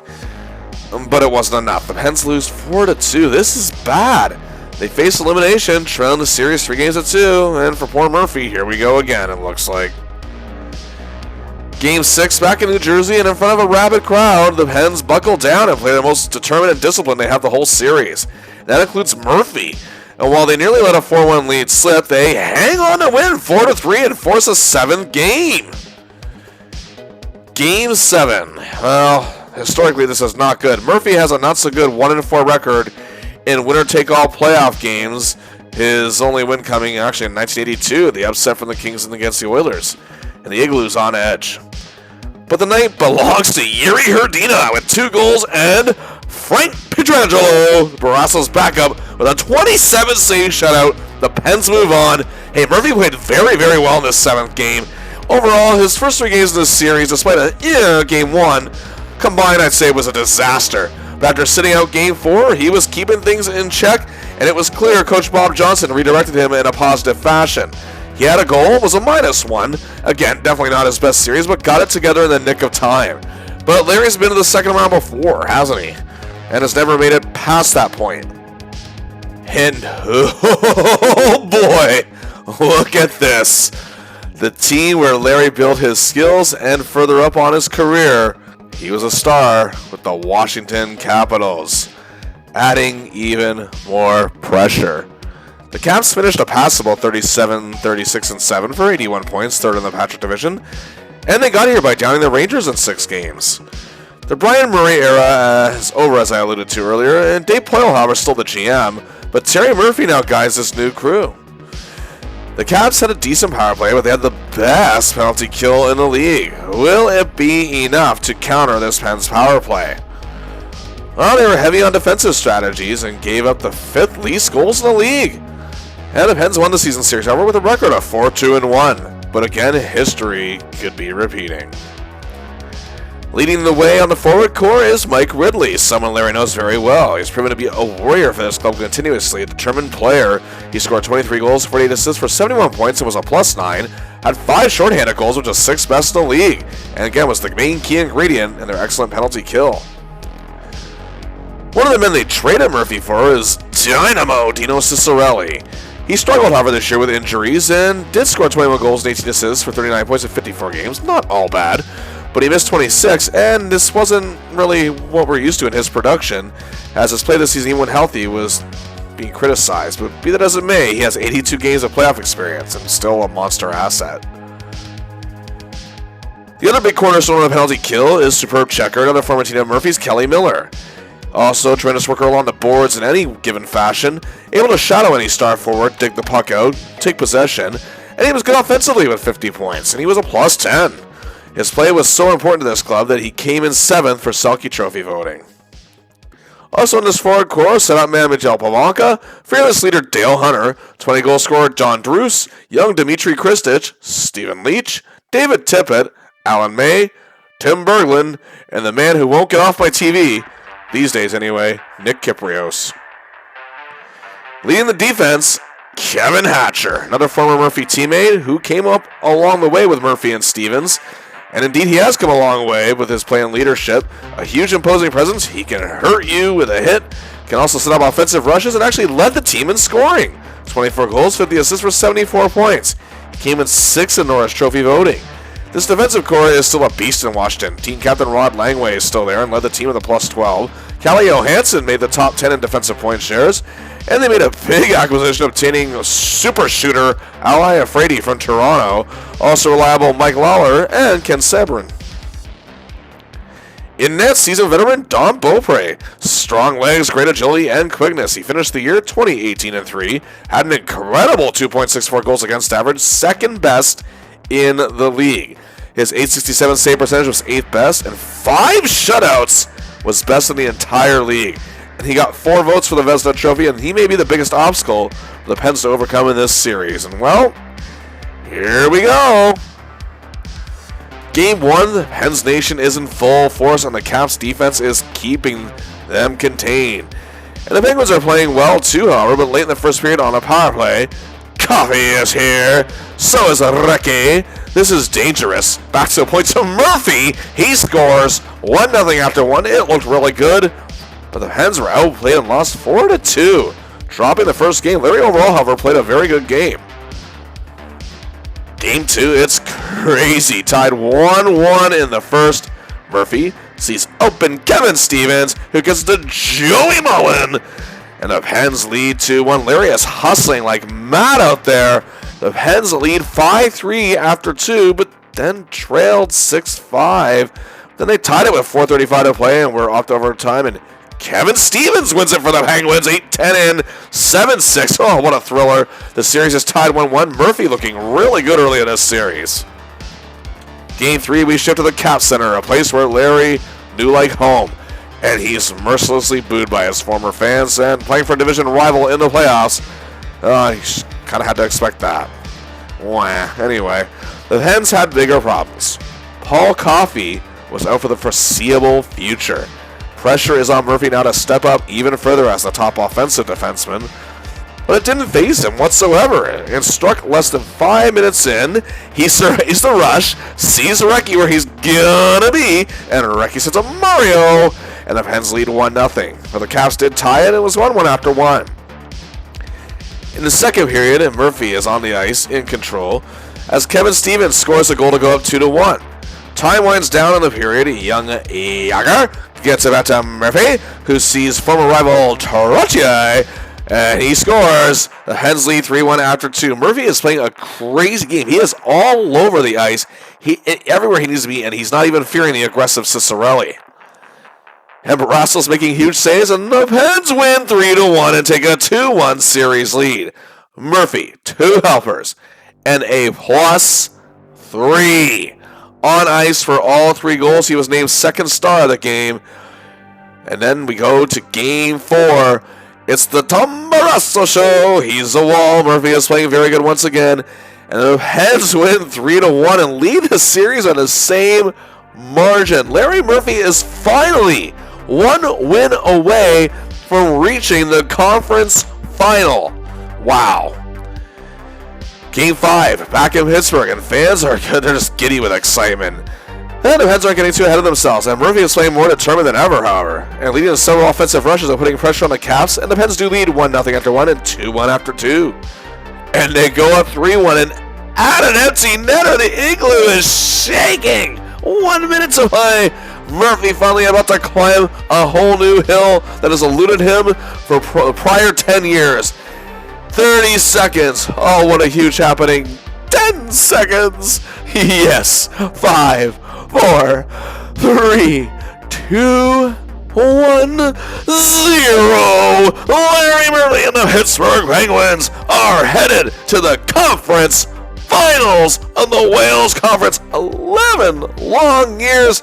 His 10th playoff appearance finally makes it to where he's been oh so close to before. What a series. A goal, 3 assists, 4 points, a massive +7. This was the best series Larry Murphy has ever played in his career at this point, in my opinion. He was efficient in every way, produced on every assignment he did, and here's the big major point of this. He stepped up in Paul Coffey's absence and thrived under the pressure. But there's more pressure to come, and it's going to get a lot harder. Awaiting the Pens is their toughest test yet in these Wales Conference Finals. The big, bad Boston Bruins. 1 year removed from appearing in the Stanley Cup Finals in 1990. And they had a great year this year, finishing 44, 24, and 12, 100 points first in the Adams Division. 5th best power play, 7th best penalty kill. The Bruins were a destructive force all over the ice. They scored the 5th most goals in the league, and to get here, they had a bit of a hard road. An underdog Hartford Whalers team took them to 6 games, and it took 7 to get past the Habs. Head coach Mike Milbury wanted the brains and brawn type team that he used to play for, and at this point was succeeding. The season series was tied. Each team was 1-1 against the other. But the Bruins were favored due to their overall playoff experience. Let's see who makes up this stacked bunch. First, Cam Neely, one of the greatest power forwards of his time, maybe even of all time. Brute force, vicious body checks, a fighter for the puck, and a hell of a release on his shot. 51 goals, tied for second best in the league, added 40 assists for 91 points in just 69 games. He was a tremendous plus 26. 7th in even strength goals, 6th in power play goals. He could do it all. He was a leader by example, one of the most popular players in Bruins history. And he was very playoff savvy with 74 playoff games and 77 points in them and 2 Cup Finals appearances. This year he garnered a couple Selke Trophy votes and was a second-team All-Star for the 3rd time. And we have one of the most underrated playmaking centers of this era, Hartford, Connecticut native Craig Janney. Also tremendous in the faceoff circle, he can make big things happen on the ice. Now a career year, 26 goals, 66 assists, 92 points, all personal best, was a plus 15. His assist was 9th best in the league and was just short of being a finalist for the Lady Byng Trophy, coming in 4th. And they have a fresh young rookie, Ken Hodge Jr. Indeed, his father was an icon in Boston during their glory years in the 70s. But Ken here scored 30 goals, 29 assists, 59 points in 70 games, was a finalist for the Calder Trophy as Rookie of the Year, coming in 3rd, and had the 4th best shooting percentage in the league to boot. Also on his team, someone Larry knows very well, Dave Christian, who scored 32 goals this year, hard-working Randy Burridge, Big Bob Sweeney, Czech superstar Vladimir Ruzicka, as well as Petr Skriko, Jeff Lazaro, and ever-popular hometown tough guy, Chris Nyland. But now the defense. Oh, the defense. And yes, you know where I'm going with this. It's led by one of Larry's peers, the one and only Raymond Bourque. And he's also the team captain, and count it up, 21 goals, 73 assists, 94 points, leading the team in scoring and all defensemen in the league. He was tied for 4th in assists in the whole league. He was a monster plus 33, which was 6th best, 5th in total goals on ice for with 173, 6th in power play goals on ice for with 66, 2nd in defensive point shares with a 5.6, and this all led to his 2nd straight and 4th overall, that means 2nd back-to-back Norris Trophy win as top defenseman. He was just shy of being a finalist for the Hart Trophy, finishing 4th, and a first-team All-Star for the 8th time. Ray was at the top of his game for his 12th season, and this will be the first time that him and Larry will actually face each other in the playoffs. 117 games playoff experience, by the way, for Bourque, 106 points, and 2 Cup Final appearances. But of course, Ray wasn't doing this alone. He had a great core around him. He had another former teammate of Larry's with him, Gary Galley, the grossly underrated Glenn Wesley, as well as Jim Weimer, Don Sweeney, and Ken Hammond. And who's backstopping this bunch? Well, that would be Andy Moog, a decade-long veteran who has vast playoff experience and had a great year. The record of 25, 13, and 9, a tremendous 2.87 goals against average, 4th best in the league, an 896 save percentage, tied for 9th best, 4 shutouts, tied for 2nd, and was 5th in Vezina Trophy voting. Murphy and the Pens, they have a very tall task ahead of them. Now, here we go. Game 1, Boston Garden. And they want a whole new Bruins dynasty and await their first cup since 1972. And it's a seesaw battle early on. It's tied 2-2 after 1. The Bruins, however, took full control of the game, leading 4-2 after 2. But 6-8 into the third, Murphy makes a great pass to Bob Airey for the goal. And the Pens are within 1, but that's as good as it gets. The Bruins win 6-3. Bork badly outplayed Larry in this one. Game 2, another seesaw first period. It's 2-2 after 1, and the Bruins lead 3-2 after 2. And while Lemieux scored with 7 minutes left to make it 4-3 for the Pens, the Bruins tie it with 3:11 left. Off to overtime we go, and Ruzicka scores a 14-in. Now the Penguins trail the series 2-0. Larry played a solid game, but Bork was still schooling him. Game 3, however, the Igloo still has a lot of faith, and they're still excited. Barrasso is a machine. Murphy is hustling out there much he was like he was in the Washington series, easy for me to say, and makes some very key plays. And the Pens led 1-0 after 1. And 5 minutes into the second, Stevens has the puck, and now Larry has it. Who shall he give this apple to? Robert O'Ronny franchise. The Pens lead 2-0. But counterpart Bork strikes, and it's cut to 2-1, but the Pens set the building on fire, but in a safe way. They melt the Igloo, blazing away with a 4-1 dire win, and they're still in the series. Murphy was excellent.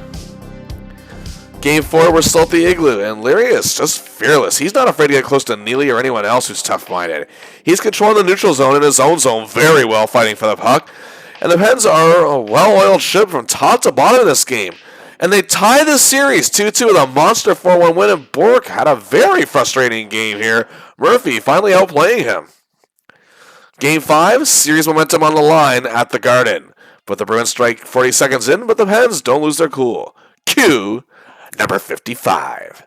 Young gets the puck to Murphy, waiting for his man. Why, it's Kevin Stevens. And the Pens tie at 1-1. And they led 3-2 after 1.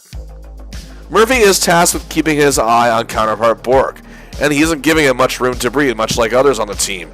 The Pens extend their lead to 5-2 after 2.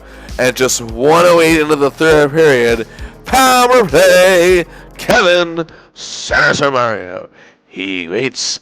Back to Murphy. He goes. He scores his third goal of these playoffs. The Pens lead 6-2 and win 7-2. The Beantown faithful are completely stunned. Wow, this is insane. The Pens lead the series 3-2. Larry Murphy is again outstanding, and he is just one win away from making it to the big dance, the Stanley Cup.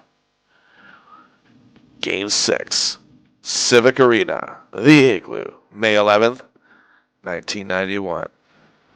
This is the biggest game of his life to date, but both teams are playing very tightly knit. But in the second, the Bruins plunge the Igloo into the silence and take a 2-0 lead. Cue our hero. Pens power play. PPP. Young sees Mario, but he's quickly covered, of course. Back to Murphy, who slaps it home. Big goal. The Pens are in this.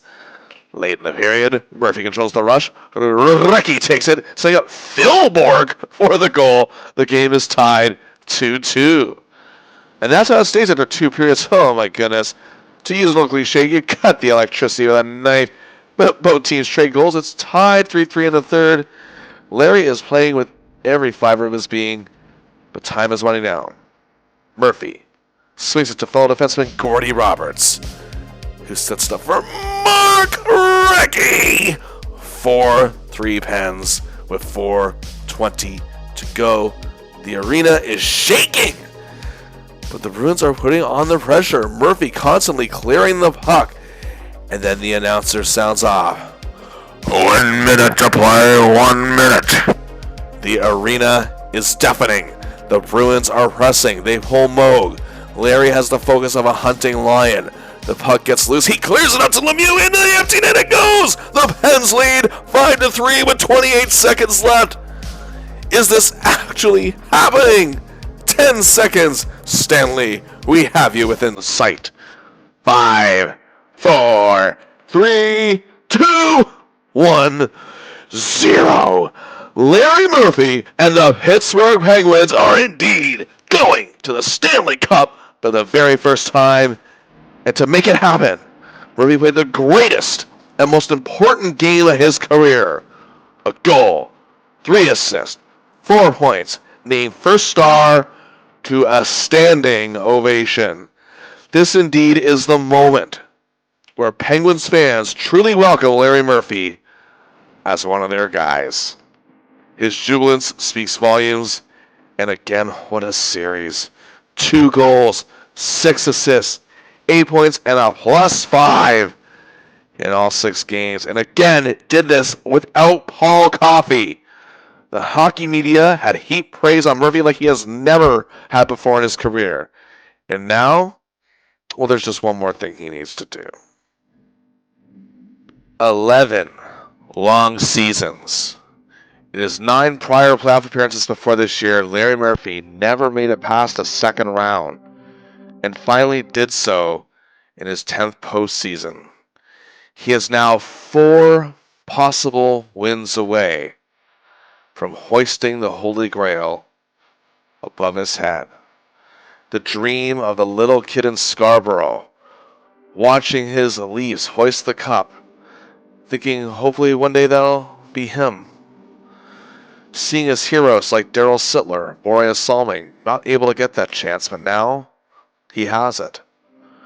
And after what has been another crazy year, what a way for it to end if he can accomplish the dream he has longed for as long as he can even remember. The rest of this team, despite winning their division, weren't expected to get this far.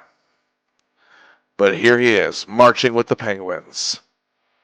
And now we're ready for the 1991 Stanley Cup Final. Whoa, wait, what? The Minnesota North Stars? You mean the team that Murphy started this season with? The team that traded him? But they were so bad. Well, I mean, they finished the regular season with a record of 27, 39, and 14 for 68 points, 4th place to the Norris. That was good enough for a playoff spot. But here's the thing. Despite Coach Gainey's lack of coaching experience, his playoff experience as a player seemed to play out for his coaching abilities in the playoffs. They still had a strong power play, a so-so penalty kill. But despite their talents up front, they didn't have the best offensive numbers. Oddly enough, their defense was a strong suit. This was a miracle run in every sense of the word. This wasn't just a lousy team that beat other lousy teams. 1982 Canucks, I'm looking in your direction. I'm sorry, I had to. But to get here, they beat the Chicago Blackhawks, who had the best record in the league in 6 games. It was one of the biggest upsets in playoff history. And even after that, many felt that they would never get past the St. Louis Blues, led by Brett Hull, Adam Oates, and Larry's former defensive partner, Scott Stevens. But they did, in 6 games. Now, there were fewer skeptics as the Stars reached the conference final, but even still, could they get past defending Stanley Cup champion Oilers with all that playoff experience? There are still quite a few skeptics, but they did in 5 games. And here they are, their first Cup final appearance since 1981. I covered this team's entire season on the channel. The links are in the description. The Penguins did win the season series with a record of 2-1-0. Let's refresh your memory on who makes up this club.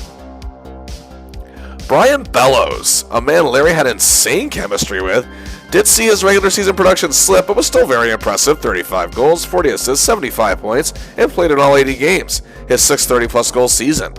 But it's his playoff run that's been truly remarkable. 27 points in 17 games in these playoffs. He's playing the best hockey of his career and is a big candidate for the Conn Smythe Trophy as playoff MVP. Dan Gagner finished his year with 42 goals, 40 assists for 82 points in 73 games, leading the team in scoring and in goals. He got 3 votes for the Selke Trophy, and he too is having a great playoff. 21 points in 17 games. But the man with the big playoff experience on this team, Brian Propp, is appearing in his 5th Stanley Cup final, but has yet to win one. This year, he has 19 points in 17 playoff games, and in total has 153 games of playoff experience and 144 points. He had a resurgent regular season this year after putting up with injuries the year prior, with 73 points in 79 games, finished a +7. Speaking of playoff experience, Bobby Smith is appearing in his 4th Stanley Cup final, and he too has a ring to show for it, and 171 playoff games, 151 points. Neil Broughton led his team in assists and was part of that 1981 club as an unheralded rookie that made it to the finals. And he is also playing well in this postseason. Mike Modano had a solid sophomore year and has 19 points in 17 playoff games and is excelling. Grinders and defensive forwards Gaetan Duchesne and Stu Gavin are giving their team an edge. Ulf Dallin has battled injuries in these playoffs, but he's ready for the finals. So is Shane Trula, popular tough guy Basil McRae, and young Mac Bureau. Leading the team's defense now is Mark Tenorti, an imposing and towering presence who likes to unleash the two H's, hitting and hurting. 6'4", nearly 215 pounds. He's been unleashing that heavy artillery on stars like Larmer, Hall, and Messier, and looks to do the same against Mario and company. He was pretty good offensively, too, at 32 points in 69 games this season. And joining him, the men Murphy was traded for, Jim Johnson, who actually led the team with a +9, and Chris Dahlquist, who proves to be a solid hand. Also on the course, Sean Chambers having an excellent playoff run and capping off the defense, Neil Wilkinson and Brian Glynn. But the true MVP of this team is in net. It's John Casey, the man standing on his head more often than not. 21-20-11 record in the regular season. His 2.98 goals against average was 8th best in the league. He had an .891 save percentage and 3 shutouts, tied for 5th best. He notched a vote for the Vezina, and he is insane in these playoffs with a .905 save percentage and a 2.60 goals against average. Murphy already took out one former team, but crazy to think he could lose the one that got rid of him this year and lose the biggest prize because of it. But at the same time, he could also beat them. But the thing was, revenge was the furthest thing from Larry's mind. He was not petty, and the only thing on his mind this year is winning. Here we go. Game 1, May 15th, 1991. The first Stanley Cup final game to ever be played in Pittsburgh. And the Igloo has never been more excited. Murphy is also playing in his first Stanley Cup game, and so are many others on both sides. The Pens did strike first, but the Stars had a 2-1 lead after 1. Then, Minnesota took a 3-2 lead in the second, but 50 seconds later, on the power play, Yager at the wing to Murphy at the point, says up for Scott Young! The Igloo erupts, the game is tied 3-3. But the Stars are playing their lives out, and they take Game 1 5-4. Larry played okay here, but the Pens, the fans, the media, they're not panicking. They lost every Game 1 now in these playoffs. Game 2, the excitement is still on a fever pitch, and after missing 10 games, Paul Coffey is back. The Pens are leading 1-0, and power play, Murphy to Mario to Kevin! And the Pens lead 2-0 after 1. The Stars get one back less than a minute into the second, but the Pens restore their 2-goal lead. And 1:28 later, Larry to Joey to Kevin. He scores 4-1 Pens after 2, and Verasso making save after save after save, play the game of his life. Murphy, however, makes many key plays in his own zone as well, and in the neutral zone to keep the Stars at bay. The Pens hang on to win 4-1, tying the series 1-1. Murphy was in top form here. 2 helpers, a +2, frustrating the Stars offense. But now we shift to the land of 1,000 lakes, the Met Center, for Game 3. The first Cup final game played there since 1981. And the crowd is beyond excited, and Murphy is booed mercilessly by the Minnesota faithful. And the Stars have only lost once at home this postseason, and that was in the first round. In the first period, Murphy is playing a great game, but the goalies are still on the show and it's scoreless after 1. In the second, the Stars score 2 goals 33 seconds apart, and the Pens never regain momentum and lose 3-1 and now trail the series 2-1. And Lemieux did not play in this game to boot. Murphy did play well, but they're now in a dire situation that awaits them in Game 4. And indeed, Game 4. Boom! Boom! The Hens are up 2-0, just 2:36 in. And then, 22 seconds later, Murphy gets the puck up to Mark, who gets it up to Mario! 3-0 Hens, just barely 3 minutes in. Murphy is playing like a madman out there again. The Stars attempt to come back, but the Hens win it 5-3, and the series is tied 2-2. Murphy played great, was a +2 with his assist. Game 5, we are back at the Igloo, and as the game is set to begin, Murphy has a look of determination seen on camera that he has never had before in his career. He refuses to lose. And just 5:36 into the game, on a power play, the dream pair, Coffey, Murphy, set up Lemieux, 1-0 Penguins. Nearly 5 minutes later, power play, Murphy, Coffey, 2 Kevin, and the Hens lead 2-0. Shortly after, the Hens took a 3-0 lead. Then Larry to Mario to Ricky, 4-0 Hens. They led 4-1 after one. Murphy with 3 apples already. He continues to make big plays in the second period. Once again, just playing the game of his life, and the Hens led 5-2 after 2. But the Stars suddenly get within distance and close the gap to 5-4, and time is ticking down. They're getting ready to pull Brian Hayward, who's in net for Casey. But our hero refuses to give them even a chance as Francis gets the puck to him. And it's Larry Tully! He scores! 1:39 left, 6-4 Penguins. They win it! Murphy plays an absolutely epic outing. 4 assists and a never-quit attitude with every single shift he played. He's named the game's second star. But above all, he is just one possible win away from achieving the ultimate prize in the game. Game 6. Back in Minnesota, Murphy has an exact same look. It looked good early. The Hens led 1-0, and then on a penalty kill, Murphy clears the puck to open Mario, who scores a shorthander, and the Hens lead 2-0 and lead 3-0 after 1. Not to mention, Barrasso is a stud in net. And boom, Airy. Boom, Ronnie. Boom, Joey. 6-0 Hens after 2. They led 7-0 in the third period. But let's cue number 55 to put the exclamation point. Power play. Mario to Murphy. He shoots and scores. Elvis has left the building. His 5th goal these playoffs. 8-0 Penguins. 11 long years. It all comes down to these final seconds. 5, 4, 3, 2, 1, 0.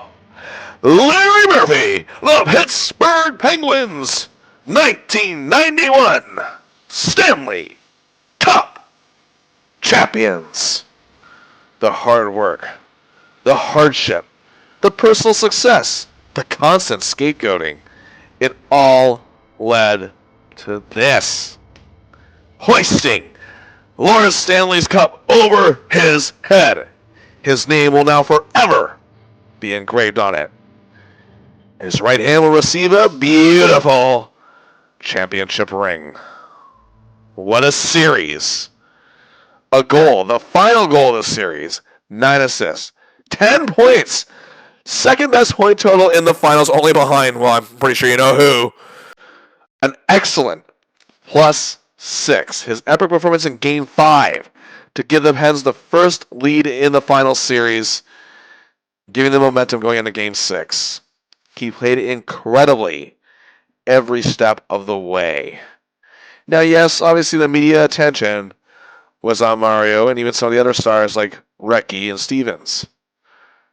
But when it came to the defense, Murphy was the name making the headlines at long last. Larry Murphy was unbelievable in these playoffs. After starting out rough in the first 3 games of the opening round, he shined the rest of the way through, and his total of 5 goals, 18 assists for 23 points was tied for 7th best in these entire playoffs. And how about this? Along with teammate Joe Mullen, led the entire Stanley Cup playoffs with a plus 17. And this is why Coach Bob Johnson wanted Murphy on this roster. He saw what he could do in the Canada Cup back in '87 in pressure situations. He saw what he could do alongside Paul Coffey, and it paid dividends even without Coffey. Now let's go back to the regular season. After the trade to the Penguins, in 44 games Murphy played for them this year, he had 5 goals, 23 assists for 28 points in 44 games. Many players assisted on Murphy's 5 goals, 9 as a matter of fact, but Yuri Hrdina was the only one to do it twice. He contributed 7 helpers to Mark Recchi, who had a career year himself, as once again, it's another winger for Murphy to communicate with, like Bellows or Gardner, or even Dave Taylor in the past. And the dream team, the defensive pairing, Paul Coffey. Murphy spent much of the time here with him. As I mentioned, again, they did spend time on ice together in '87 Canada Cup.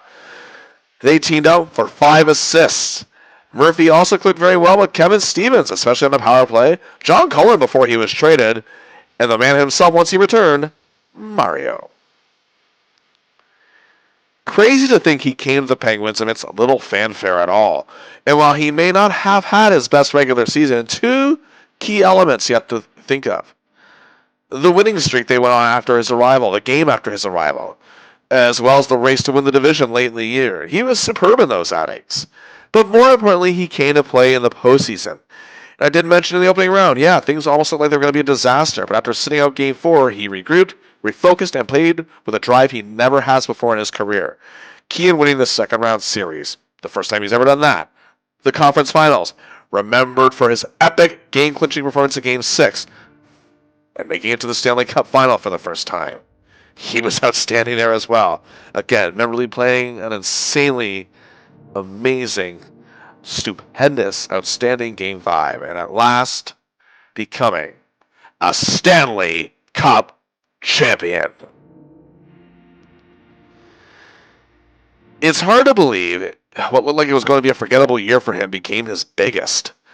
He was traded on December 11th after a somewhat sluggish start with the Stars. He moved to Pittsburgh, where again, they were in 5th place when he joined them, and they won their first division title, which was also Murphy's first, coming in second 5 straight times with the Caps, even once with the Kings in his rookie year.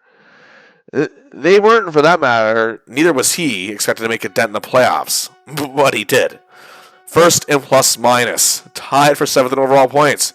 In overall, the regular season, he had 9 goals, 34 assists for 43 points in 75 games, and was a -6. Again, not his best regular season, but he damn sure had his best playoff, and damn sure is a Stanley Cup champion, and damn sure just increased his overall value as these playoffs changed the trajectory of his career. Now going into his 12th season, Larry Murphy has a nice, handsome contract in Pittsburgh to be part of this team going forward. After his performance in the playoffs, now he was part of the defending Stanley Cup champions, and Pens fans are loving him. Murphy was getting the recognition that eluded him for years, by the way, by the media as well. The league was celebrating its 75th anniversary going into 1991-92, while a new team, the San Jose Sharks, expanded the league to 22 teams. But the Pens themselves had to deal with unfortunate sad circumstances. Head coach Bob Johnson was diagnosed with brain cancer, and he was actually getting prepared to coach Team USA at the Canada Cup when this happened. While he was undergoing treatment, they hired an interim coach. Pretty damn good interim coach, Scotty Bowman, arguably the greatest coach of all time. He hadn't coached in 5 years, and was working with the Pens as director of player personnel, but was going to use Johnson's strategies as he is meant to come back once his treatments are done. But I mentioned the Canada Cup. Well, hey, Murphy is once again selected to play for Team Canada, as again his former junior coach Mike Keenan is the bench boss. And Paul Coffey is with him. Unfortunately, Lemieux was banged up and healing up for the upcoming NHL season, and Recchi didn't make the cut. But even so, this Canadian team had a total of 11 Hall of Famers, future Hall of Famers that is, at least 2 more you can make an argument for, and their old pal Scott Stevens was on the team. Other Pens in the tournament were Joe Mullen representing Team USA. Kevin Stevens actually had to miss the tournament as well. Also, 19-year-old Jaromir Jagr represents Czechoslovakia, and Murphy's role was not actually as impactful as it was in 1987, but be that as it may, as he still had an assist and was a -1, but he made some key plays and obtained another professional sports championship, his third. As Canada actually swept the United States in the finals 2-0. He's on a roll. Obviously, there's a lot of emotion going into this season for the Pens, but Larry and his teammates are ready to defend their championship and honor their ailing coach. Apparently, Bowman was a fan of Murphy's work and really wanted to utilize him in the best way and utmost way possible. The Pens opened the season on the road against the Sabres and won 5-4. Their home opener was against their hated rivals, the Flyers, in a 2-2 tie the night they got their banner raised, and Murphy played decent in both games. Then they hit the road to face this very mid-Flyers team led by Rick Tocchet and young Rod Brind'Amour. It's a tight game early on. Phil Bourque gets the puck to Trottier, who sets up Larry Murphy for his first goal of the year, and the Pens lead 1-0. The Pens lead 2-1 after 1 and 4-2 after 2, as Murphy's defensive play is excellent here, as he and the other blue liners are giving Barrasso a lot of room to breathe. Then on the power play, to open the third, Philly makes a back-ring attempt on the kill, and the puck lands on Murphy's stick, and into the net it goes. His second goal of the game, and the Pens win it 6-3, and Murphy played a beaut, 2 goals, and is named the game's first star. After a loss to the Devils, where Larry had a rough outing, he rebounded with a better game in a 7-6 comeback win over the Islanders with an assist, and also had Napoli back home against the Islanders in an 8-5 win. After an assist in a 5-4 loss to Mark Messier and the Rangers, they hosted a stacked Chicago Blackhawks club, and it looked bad early. The Hawks went up 2-0. The Pens did get one back, and 2:10 later, power play, Larry Murphy steers it, Mullen takes the wheel, and Trottier scores. And the game is tied 2-2 after 1. For the second period, the Hawks went up 4-2, and that's how it stayed after intermission. But then the third period, another power play. Murphy waits for his man. It's Recchi who scores. Pens are within distance. And then just past the midway point of the third, Jagr swings the pass to Murphy, who sets up Trottier. He scores. 3 assists as it stays a 4-4 tie. Murphy named second star of the game for his clutch performance. But the Pens would lose 3 straight, bringing their winless streak to 5. Larry not playing so good, especially that 8-0 slaughter at the hands of the Capitals. But he did play very well in an 8-1 drubbing of a Stanley Cup rematch with the Stars. Had a helper and was a +3. 2 goals, 8 assists, 10 points, a -1 in 12 games to begin the year. They were looking good, but the Pens are having trouble getting a full groove going. In November, after a loss to Verbeek and the Whalers, Larry missed the tie against the Boston Bruins, but he returned and played well against Housley and the Jets in a 3-1 win. Then again, got the best of the Stars in a tight 3-2 win, but lost the Rangers 3-1, but again played pretty well. He then had 2 assists, 1 to Stevens and 1 to Jagr, and was a huge +3 in a 5-4 overtime win over Vinny Danfus and the Oilers. And Murphy played a great defensive game too, making some big plays. But then he played quite poorly in a 6-2 loss again to the Capitals. But Murph was very motivated in a 7-3 win over Nolan Sakic and the sad Nordiques. And how about this? On November 20th, hosting the Flyers, Larry was a pure iron horse up there. First, he assisted on a Bob Airey goal to tie the game 1-1 to end the first. In the second, he set up defensive partner Hall Coffey beautifully. He helped lead an attack that led to a Kevin Stevens goal, and the Pens led 3-2 after 2. Murphy was also breaking up several Flyers rushes and chances, and again was anchoring an attack that led to a Jaromir Jagr goal. And 2:06 later, he dishes the puck out to Ronnie Franchise, again who sets up Joey Mullen. 3 assists for Murphy, a +5. That's a career best, second star of the game behind sophomore Jagr, and wow, just wow. A complete all-around game from number 55, and then he played well in a tie with the Islanders. Unfortunately, however, on November 26, 1991, Bob Johnson, the man who taught the Pens how to be winners, lost his battle to cancer and passed away at the age of 60. This devastated the entire hockey community, especially in America. And to pay tribute to their fallen coach, his motto, "It's a great day for hockey," was painted on the ice surface. On November 27th, they paid a loving tribute to the Badger before their home game against the New Jersey Devils, who now had Larry's old Caps teammate, Scott Stevens. To pay tribute to his coach, Larry was excellent in the 8-4 win over the Devils and was a +2. Murph and the Pens then continued to surge forward in honor of their late coach, 2 assists and a +3 in a 9-3 road win over Philly. Then destroyed them at home 5-1. He was on ice for 4 goals and was a +4. Oh, wow. In the month of November, Murphy was amazing. One of the best months of his career. 7 assists, a massive +16 in 12 games. The Pens end the month unbeaten 6 and are looking really sharp. Well, December didn't start too hot. A 5-3 loss to the Oilers. Larry was good with an apple and a +2. They then welcomed Doug Wilson, the expansion San Jose Sharks, to the NHL with an 8-0 win on the road. Larry wasn't too good, but neither was anyone else in a 6-1 loss to the Blues. However, they returned home and beat the Rangers 5-3. Murphy was playing like a man possessed in this one, and it paid dividends. He scored the opening goal, a power play marker, in a 5-3 win over the sharp-looking Devils squad.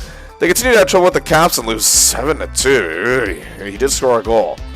They go 3-3-0 in the 6-game stretch. He had 2 goals, a helper, and was a +1. Well, they bounced back when they welcomed the Sharks to Pittsburgh. Sharks playing more like guppies as the Pens drowned them 10-2. Murphy with the helper and a +5 again. He then assisted on Recky's empty netter with a 6-4 win over the Bruins, but they lose 7-5 back home against the Rangers. Murphy with a goal and assist. Then it was a 4-game winning streak. First against division rivals, the lowly Isles, but now at least with Pierre Turgeon. Murphy, 1 apple for Mullen, 2 apples for Mullen, and let's give Mario, for goodness sake, 3 apples total in a 6-3 win. Murphy, third star, easy for me to say.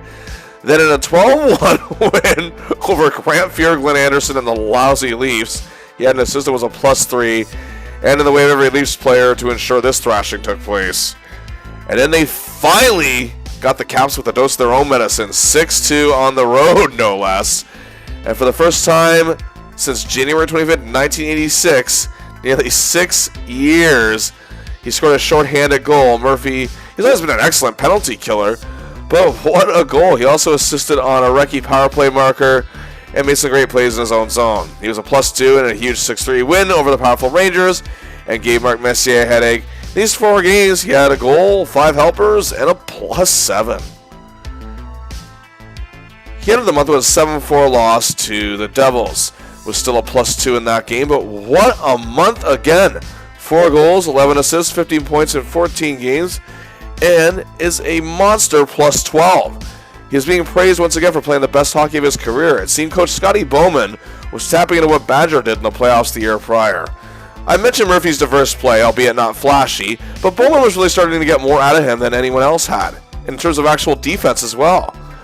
Murphy and the Pens had a lot of momentum and looked sharp going into the new year.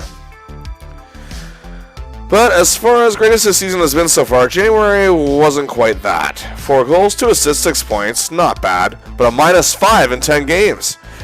He had a rough game in a shutout loss to the Devils, but then bounced back with 2 goals, including the game winner in a 3-2 win over the improved Jets.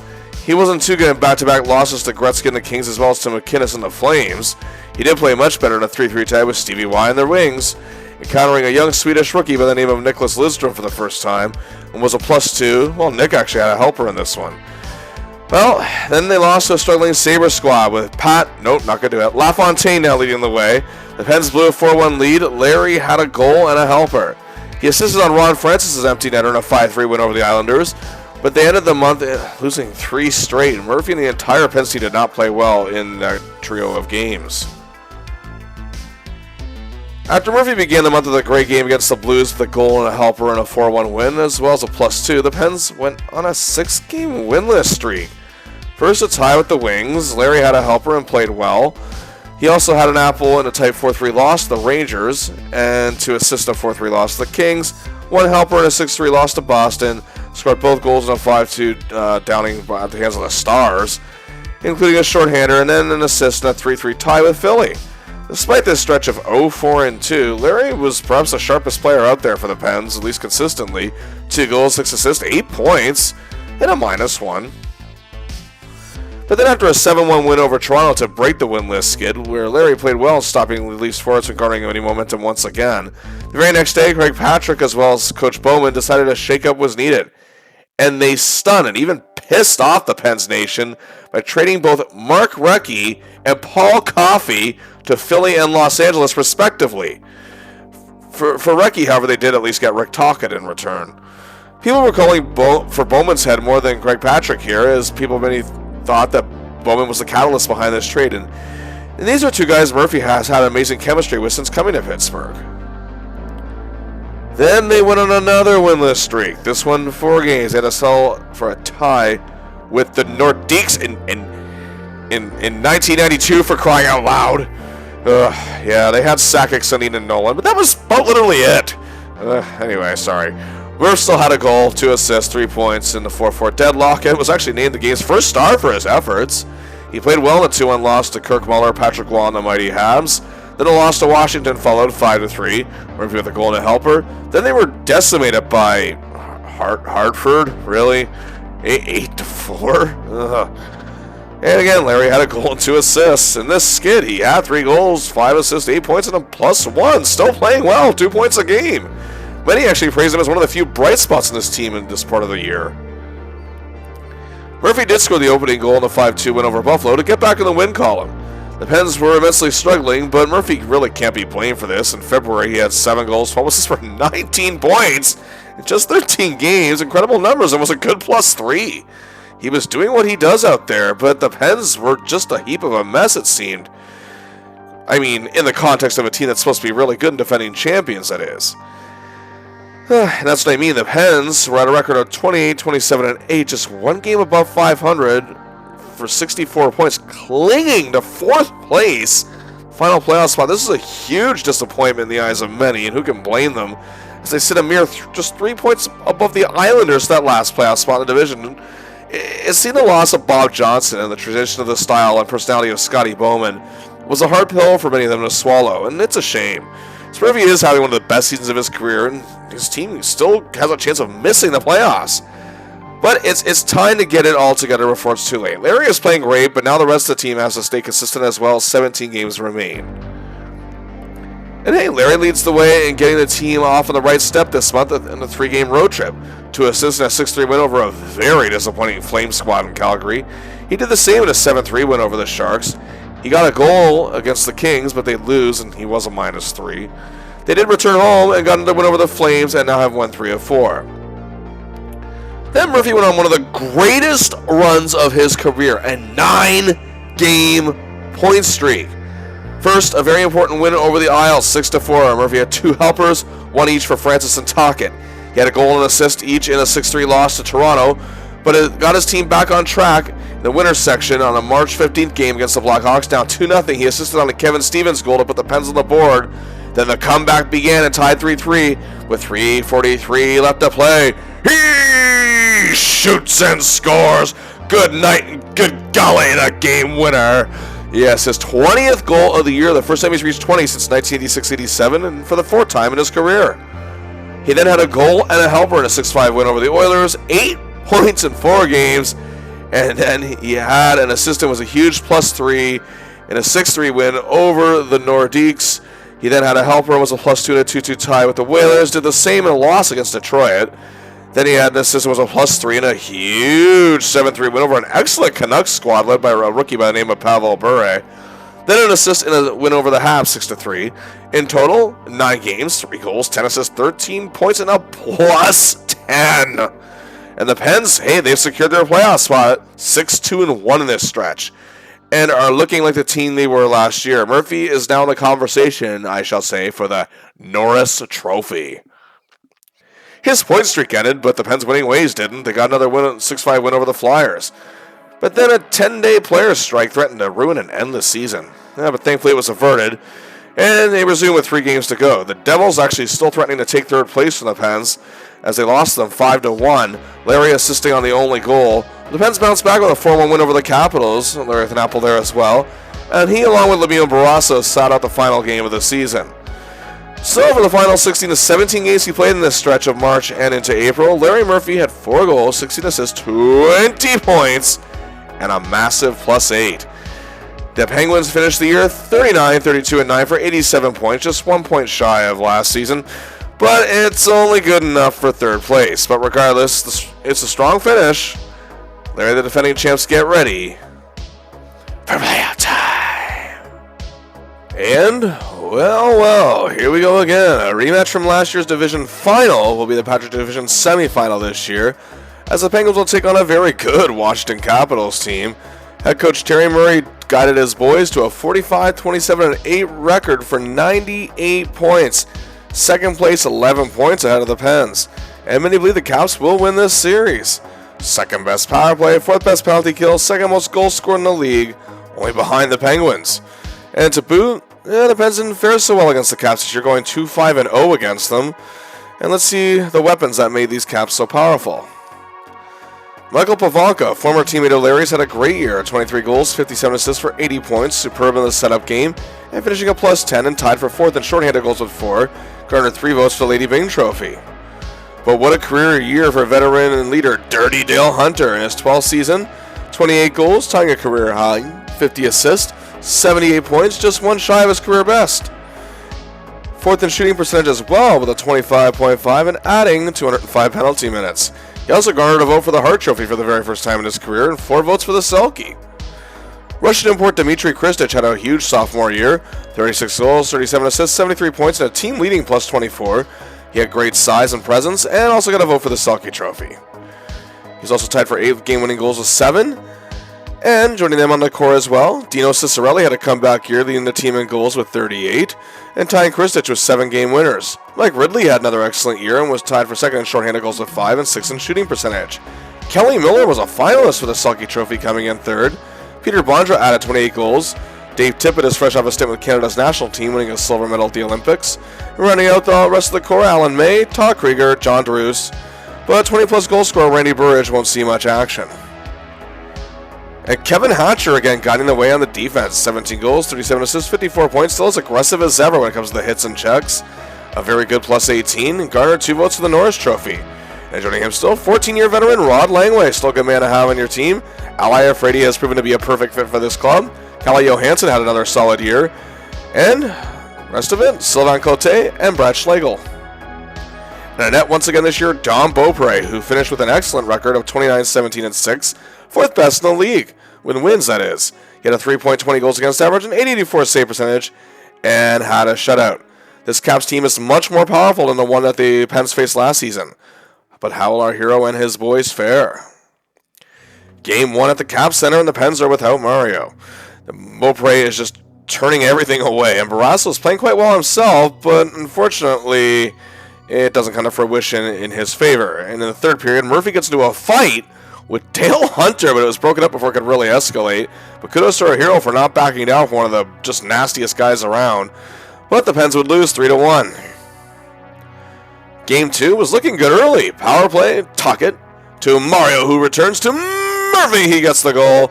1-0 Pens, and 1:52 later, Stevens made it 2-0, but the Pens lose 6-2. Oh, now trail the series 2-0. This is bad. Game 3, we shift to the Igloo, and fans are still crazy with anticipation. Larry plays a decent game, but Lemieux's hat trick is what boosts the Pens to a 6-4 win, and they are in this thing. Game 4, however, it's a complete and utter embarrassment. The Pens get throttled 7-2, but Murphy was far from the worst player out there, as Joel Samuelson and Grant Jennings each had a disastrous game. And what's concerning now is the Pens are now trailing the series 3-1 and are 1 loss away from elimination. This is really bad. Game 5, the Caps Center is excited, and the Pens are trailing 2-1 in the second. Cue number 55. Larry takes the puck out of the zone to Jágr, who sets up Erie for a big goal. The game is tied 2-2. Then, late in the frame, power play, Stevens, over to Mario, back to Larry Murphy! Shoots and scores. Slap me silly with a skillet. The Pens are up 3-2 and going to win 5-2, and they survive another day. Now trailing the series 3-2. Murphy played a great clutch game here. Game 6 back at a very excited Igloo. Pens are up 1-0 early in power play. Murphy sees Mario, sets up Kevin. It's 2-0 Pens. It got scary as the Pens season was in severe jeopardy of ending. They were down 4-2 in the second, but they tied up 4-4. And late in the frame, power play. Murphy man to Jagermeister to Super Mario. 5-4 Pens after 2. And they win 6-4. 2 apples for Murphy. And the Pens force a Game 7. Is this really happening? Game 7, the Caps Center, late in the first period, killing a penalty. Larry clears out to Ronnie, who sets up Mario! The Pens lead 1-0 after 1. And Larry is playing a great defensive game as the Caps aren't putting a great deal of pressure on Barrasso. And the Pens lead 2-1 after 1. And they win 3-1. What a comeback. They take the series in 7 games after being down 3-1. And Murphy was fantastic in the comeback, coming up big in all 3 straight wins. Overall in the series, he was still excellent. Now we're off to the division final. And awaiting the Pens is the New York Rangers, a team that has been rebuilding for a few years now and have made their way to being the best team in the NHL with a league best 50 wins, 25 losses, and 5 ties, 105 points. They are led by the unconventional yet brilliant Roger Nielsen as head coach. They had a really good power play, the league's best penalty kill, and scored the 3rd most goals in the league and gave up the 4th least. The Pens went 2-5-0 against the rivals, again not faring very well, but the Rangers had an exhausting 7-game series win over the Devils to get here. The Rangers have been a pretty good team for a couple years, but there was a big reason why they were suddenly great. And his name is Mark Messier. After 12 seasons and 5 Stanley Cup rings in Edmonton, and regarded as one of the game's best all-around leaders, he was dealt in a blockbuster mood to the Rangers. This year, 35 goals, 72 assists, 107 points, tied for 5th best in league scoring. His plus 31 was 8th best in the league, tied for 4th in shorthanded goals at 4, 10th in total goals on ice with 150, 10th in offensive point shares with 8.1, and all this led to Messier winning the Hart Trophy as league MVP for the 2nd time in his career. He also won the Pearson Trophy for the 2nd time as Player's Choice MVP, accomplishing both those feats just 2 years prior. And a first-team All-Star for the 4th time in his career. He also came in 9th for Selke Trophy voting. And joining him on the wing is someone Larry knows like the back of his hand. Mike Gartner, yes, in his 13th season, every bit as good as he ever was. 40 goals, 41 assists, 81 points, and a plus 11, and still had the speed and scoring touch he had in Washington, and is still a danger on the power play to boot. This is also his 13th straight season reaching at least 30 goals. In addition to these veteran superstars, however, they had some up-and-coming talent. And in the likes of Tony Amonte was that very definition. A native of Hingham, Massachusetts, he was a superb talent, able to use his size in offensive situations and score key goals. 35 goals, 34 assists, 69 points in 79 games, was a plus 12 and a finalist for the Calder Trophy, tied for 2nd in voting. Also on this forward core, former Soviet star Sergei Nemchinov in his first year in the NHL, he had 30 goals, was tied for 6th with 28 even-strength goals. He is 5th in shooting percentage as well. Then you have gritty Adam Graves. He was a major reason for the success of the Rangers, and especially their penalty kill. Came in 5th in Selke voting and had 59 points. Darren Turcotte added 30 goals. John Erickson, a 9-year Ranger veteran, was an expert penalty killer. And they had veteran former All-Stars such as John Ogrodnik and Tim Kerr, and also a young Doug Wade, and fan favorite Joey Kocur. Leading the defense was an absolute superstar in Brian Leach. A smooth skater, playmaker, and a man who could control the pace of a game. He was extraordinary. 22 goals, 80 assists, 102 points. Just the 5th defenseman in NHL history at the time to reach 100 points in the season. It was 9th in league scoring, 3rd in league assists, only behind Lemieux and Gretzky. An excellent plus 25, and led the league in total goals on ice with a whopping 193. Was 3rd in power play goals on ice with 79. This all led him to winning his very first Norris Trophy as the league's top defenseman, and a first-team All-Star for the first time. And to boot, he was a finalist for the Lady Byng Trophy, coming in 3rd, and got 3 votes for the Hart Trophy. Joining him in the score, the grossly underrated 9-year Rangers vet James Patrick, who was 4th in plus-minus, 7th in defensive point shares, adding 71 points. Also, 2 former Kings teammates of Murphy's, Jay Wells and Mark Hardy, as well as reliable Joe Cirella, and Jeff, here comes the boom, booka boom. In net, someone Larry has shot many pucks at in his career. Yep, it's the Beezer, John Van Beesbrook. An amazing record of 27, 13, and 3. His excellent 2.85 goals against average was 4th best in the league, and his monster .910 save percentage was tied for 2nd. He had 2 shutouts and came in 6th for Vezina Trophy voting. And if things go wrong by chance, they have a backup by the name of Mike Richter, who was in the top 10 of all major categories in goaltending and also got a Vezina Trophy vote.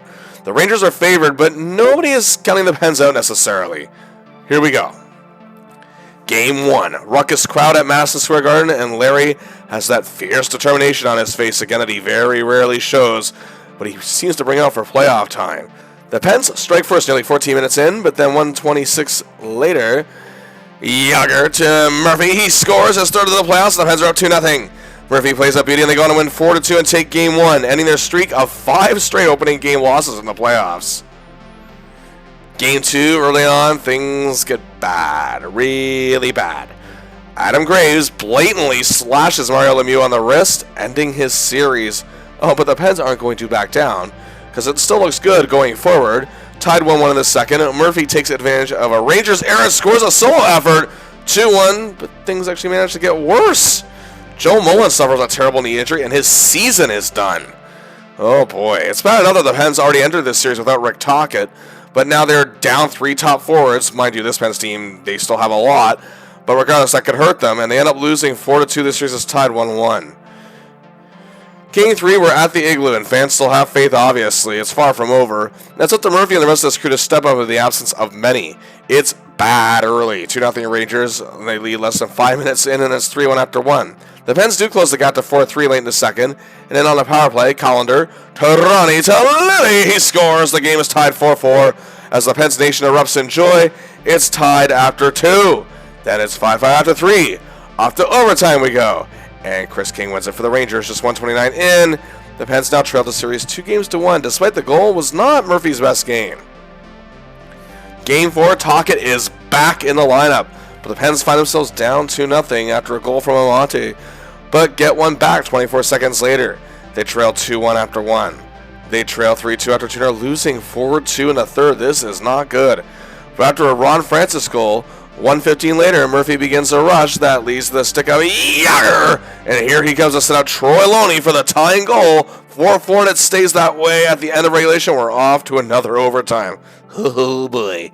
And on a power play early on, Murphy prevents a Rangers clearing attempt and throws it on goal. Francis tips it in, and the Pens win it and tie the series 2-2. One away from Murphy to set up the OT winner. A huge clutch performance.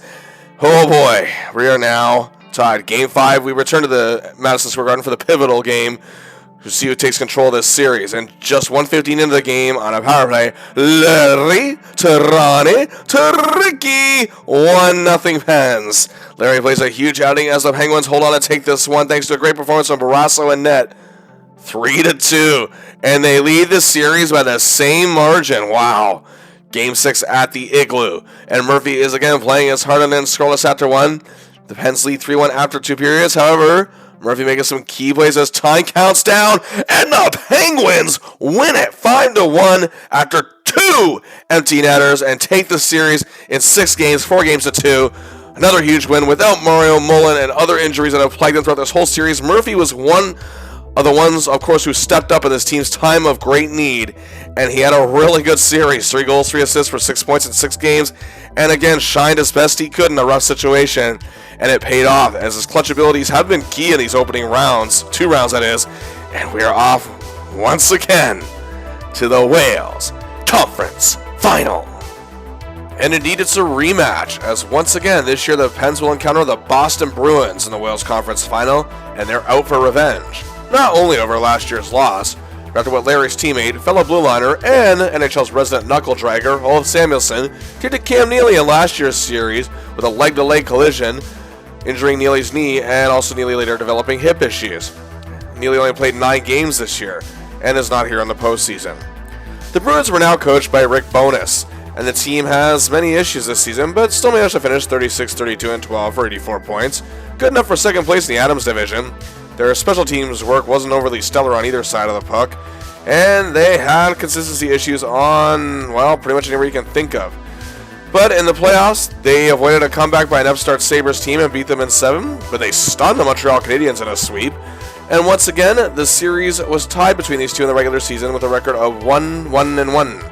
And not only are the Bruins without Neely, they're also without Craig Janney, because they traded him for the great Adam Oates from St. Louis.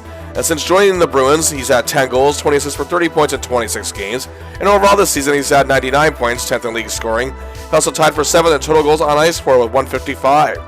He came in 6th in Lady Byng Trophy voting, and one of the greatest playmakers and setup men of his era. He made passing into an art form.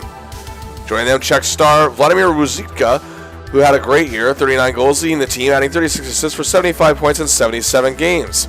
His 18 power play markers were 9th best in the league. Also, another man Larry knows quite well is here, former Caps teammate Bob Carpenter, providing veteran leadership and depth, a great face-off man, adding 25 goals and 23 assists for 48 points in 60 games. The Bruins did get a great year from Stephen Leach, who had a career year coming in from Washington. Also, two-way specialist Dave Poulin only played 18 games, but is ready for these playoffs and looks good. And unheralded rookie Joe Juneau, fresh off an amazing performance at the 92 Olympics, winning a silver medal. And Dave Reed provides great work on the grind. Also on his forward core, Ted Donato, Peter Duras, Bob Sweeney, Jeff Lazaro, and Glenn Murray.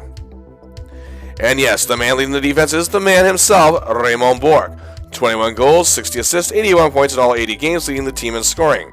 He's the team leading plus 11 and tied for 5th in total goals on ice for with 160. He fell short of his 3rd straight Norris Trophy, but still came in 2nd, being a finalist. But for the 9th time as a first-team All-Star. Wow. Jim Weimer was very productive when healthy. Glenn Wesley was still a key factor, as was Don Sweeney. And rounding these blue liners out, Gord Hines and Gord Murphy.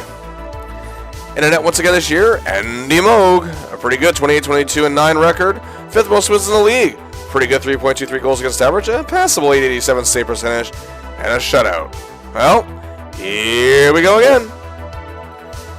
Game 1 at the Igloo, and Bourque is out, so the Pens need to capitalize. It's 2-2 after 1 period, and Larry isn't playing all that stellar, but is firing in a lot of shots on Moog, but the Bruins lead 3-2 after 2. The Pens tie it in the 3rd, and we go to overtime, and Yager in the clutch again wins it for the Pens, taking the first game. Murphy, though, is a -2. Game 2, Bourque is back, but so is Mario. After missing 5 games, the Bruins did strike just about a minute in. The Pens led 2-1 after 1 and 3-1 after 2. The Bruins closed the gap to a goal. But then, power play, Murphy in control, gets it up, and Kevin, who finds Mario, making it 4-2 en route to a 5-2 Penguins win and taking a 2-0 series lead. Murphy played a lot better here for sure. Game 3, we shift to the Garden. Murphy plays a decent game, but it's 4 goals from Kevin Stevens and 30 saves from Barrasso that give the Pens a 5-1 win and a 3-0 series lead. 1 win away from a sweep. Well, Game 4, Murphy perhaps plays his best game of this series. Many key defensive elements here. Barrasso is also great. So are Mario and Ronnie. And for the 2nd straight year, Larry Murphy and the Pens are headed to the Stanley Cup Final. Not the best series for our hero, an assist on -1, but still made some key plays, and anyway, you slice it. Number 55, who again, just 2 years ago, never even made it past the 2nd round, gets another shot at another Stanley Cup title. And here we are once again. Despite everything this team has been through this season, they are here. And Murphy coming off one of the best seasons of his career. After seeing his name forever etched on that silver barrel, he can see it happen again. And he's got some space in that safe for another ring. But can they do it? And awaiting our hero and the Pens in the finals, it's the Chicago Blackhawks, making their first Stanley Cup final appearance since 1973, looking for their first win since 1961. Like the Pens, they had their issues during the regular season, but are still much better than their still good 36, 29, and 15 record for 87 points might suggest. And indeed, the man in command was the maniac Iron Mike Keenan. The Hawks gave up the 2nd least goals in the league, had a potent but sometimes inconsistent offense. Their power play was weak, but their penalty kill was anything but 2nd best in the league. The Hawks, however, have just set a playoff record. They're on an 11-game playoff winning streak. After being down 2-1 in the first round of the St. Louis Blues, they came back and won 3 straight to take them out in 6, stunned favored Detroit in a sweep, and then took out the Oilers in the Campbell Conference Final in a sweep to get here. They have strong momentum on their side, but the Pens are 1-0-1 against the Hawks this year, not having lost to them. Well, who makes up this Windy City club? Well, how about Jeremy Roenick, an incredible year. 53 goals, 50 assists for 103 points, tied for 7th in league scoring, tied for 3rd in goals. He was an excellent plus 23, 28 even strength goals, tied for 6th best, 4th in power play goals with 22, and he added 3 shorthanders. 1st in game-winning goals with 13. He was 10th in shooting percentage, 4th in offensive point shares. Wow. And he was tied for 5th in Hart Trophy voting and came in 9th for Selke Trophy voting. And he has 20 points in 14 playoff games so far. 10-year veteran and beloved Blackhawks Steve Larmer is still keeping things strong. Tremendous leader and hard work ethic still after all these years. 29 goals, 45 assists for 74 points and a +10, and 8th in Selke Trophy voting. And after 5 conference finals appearances, is playing in his first Stanley Cup final. Has 14 points in 14 games in these playoffs, and was Murphy's teammate at the Canada Cup in 1991. He had a great tournament. But a big reason for their penalty kill being so effective as well was because of Brent Sutter being acquired early in the season from the Islanders after 11 seasons with them. Mike Keenan fought to obtain him to give this team some more heavy depth. His skills on the kill, face-off circle, as well as his toughness provided the Hawks with a lot of substance, and the gamble was worth it. He also added 18 goals, 32 assists for 50 points in 61 games since joining Chicago, but overall reached his 11th straight 20-goal season, was just shy of being a Selke finalist, coming in 4th. This will be his 4th Cup Finals appearance with 102 playoff games experience overall and 2 Cup rings to show for it. Also on this forward core, veteran and future Hall of Famer Michel Goulet had a great year and plays in his first Cup Final after 13 seasons.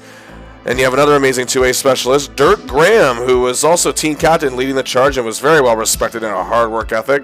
See the hard workers, you had Brian Noonan and Mike Hudson lending a hand, as was veteran Greg Gilbert. Former Penguins All-Star Rob Brown is in tow, as are Jocelyn Lemieux, Stéphane Matteau, and tough guys Stu Grimson and Mike Peluso.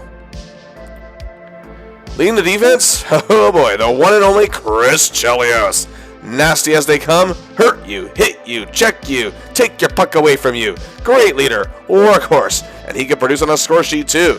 9 goals, 47 assists for 56 points in all 80 games, and a team-leading +24. He led the league in defensive point shares with a 6.4, garnered 8 Norris Trophy votes, an award that he has won in the past, brings 118 games of playoff experience. This is his 3rd Cup Finals appearance, and does have a ring to show for it from Montreal back in 1986. And in these playoffs, he has 16 points in 14 games. Joining him is another nasty customer, Steve Smith, who himself has vast playoff experience and 3 Stanley Cups, and was 2nd in defensive point shares that year, and was also a +23. Also this core complete with Brian Marchment, Frank Casera, Igor Kravchuk, and 10-year veteran and former Penguin, Rob Buskas. And in net, the Eagle, Eddie Belfour. Amazing reflexes, uncanny focus, acrobatic saves, a hybrid strategy. A year after an incredible rookie year, he had a pretty good sophomore campaign going 21-18-10 with a 2.71 goals against average, 2nd best in the league, a good .894 save percentage, and tied the league lead in shutouts with 5. And was just shy of being a finalist for the Vezina Trophy, coming in 4th as he won the award last season.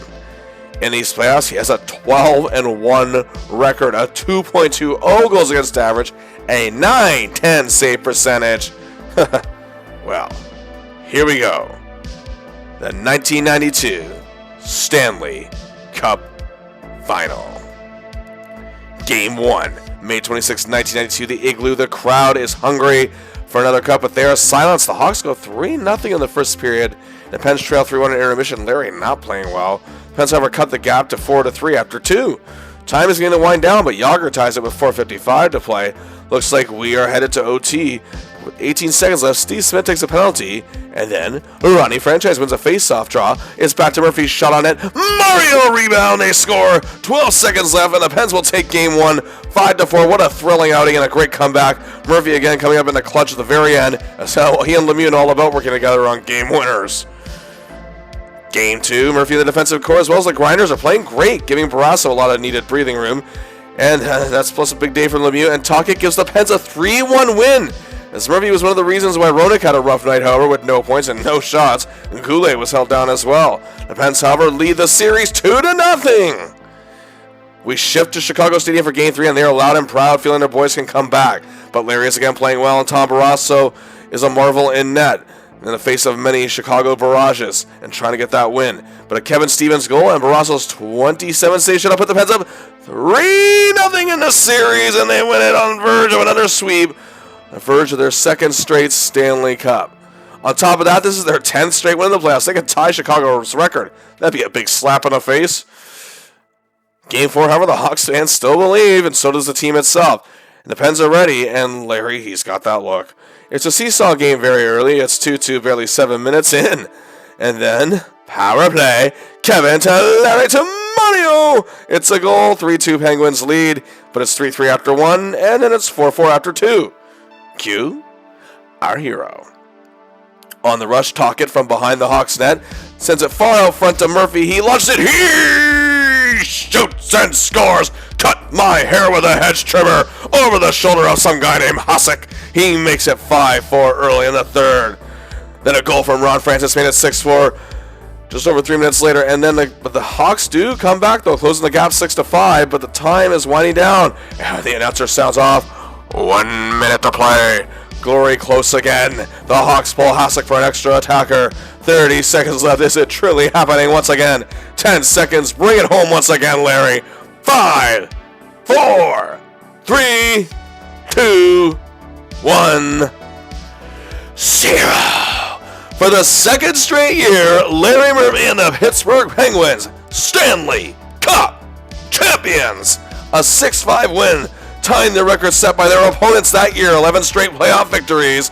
Larry Murphy, a goal, 2 assists, 3 points in the series. And yeah, it was a -3, but that didn't matter. His setting up Lemieux's later winner in Game 1, playing great defensively the next couple games, and his helper and key goal for 2 points on this game, the deciding game for. Hey, overall, it was a great series for him.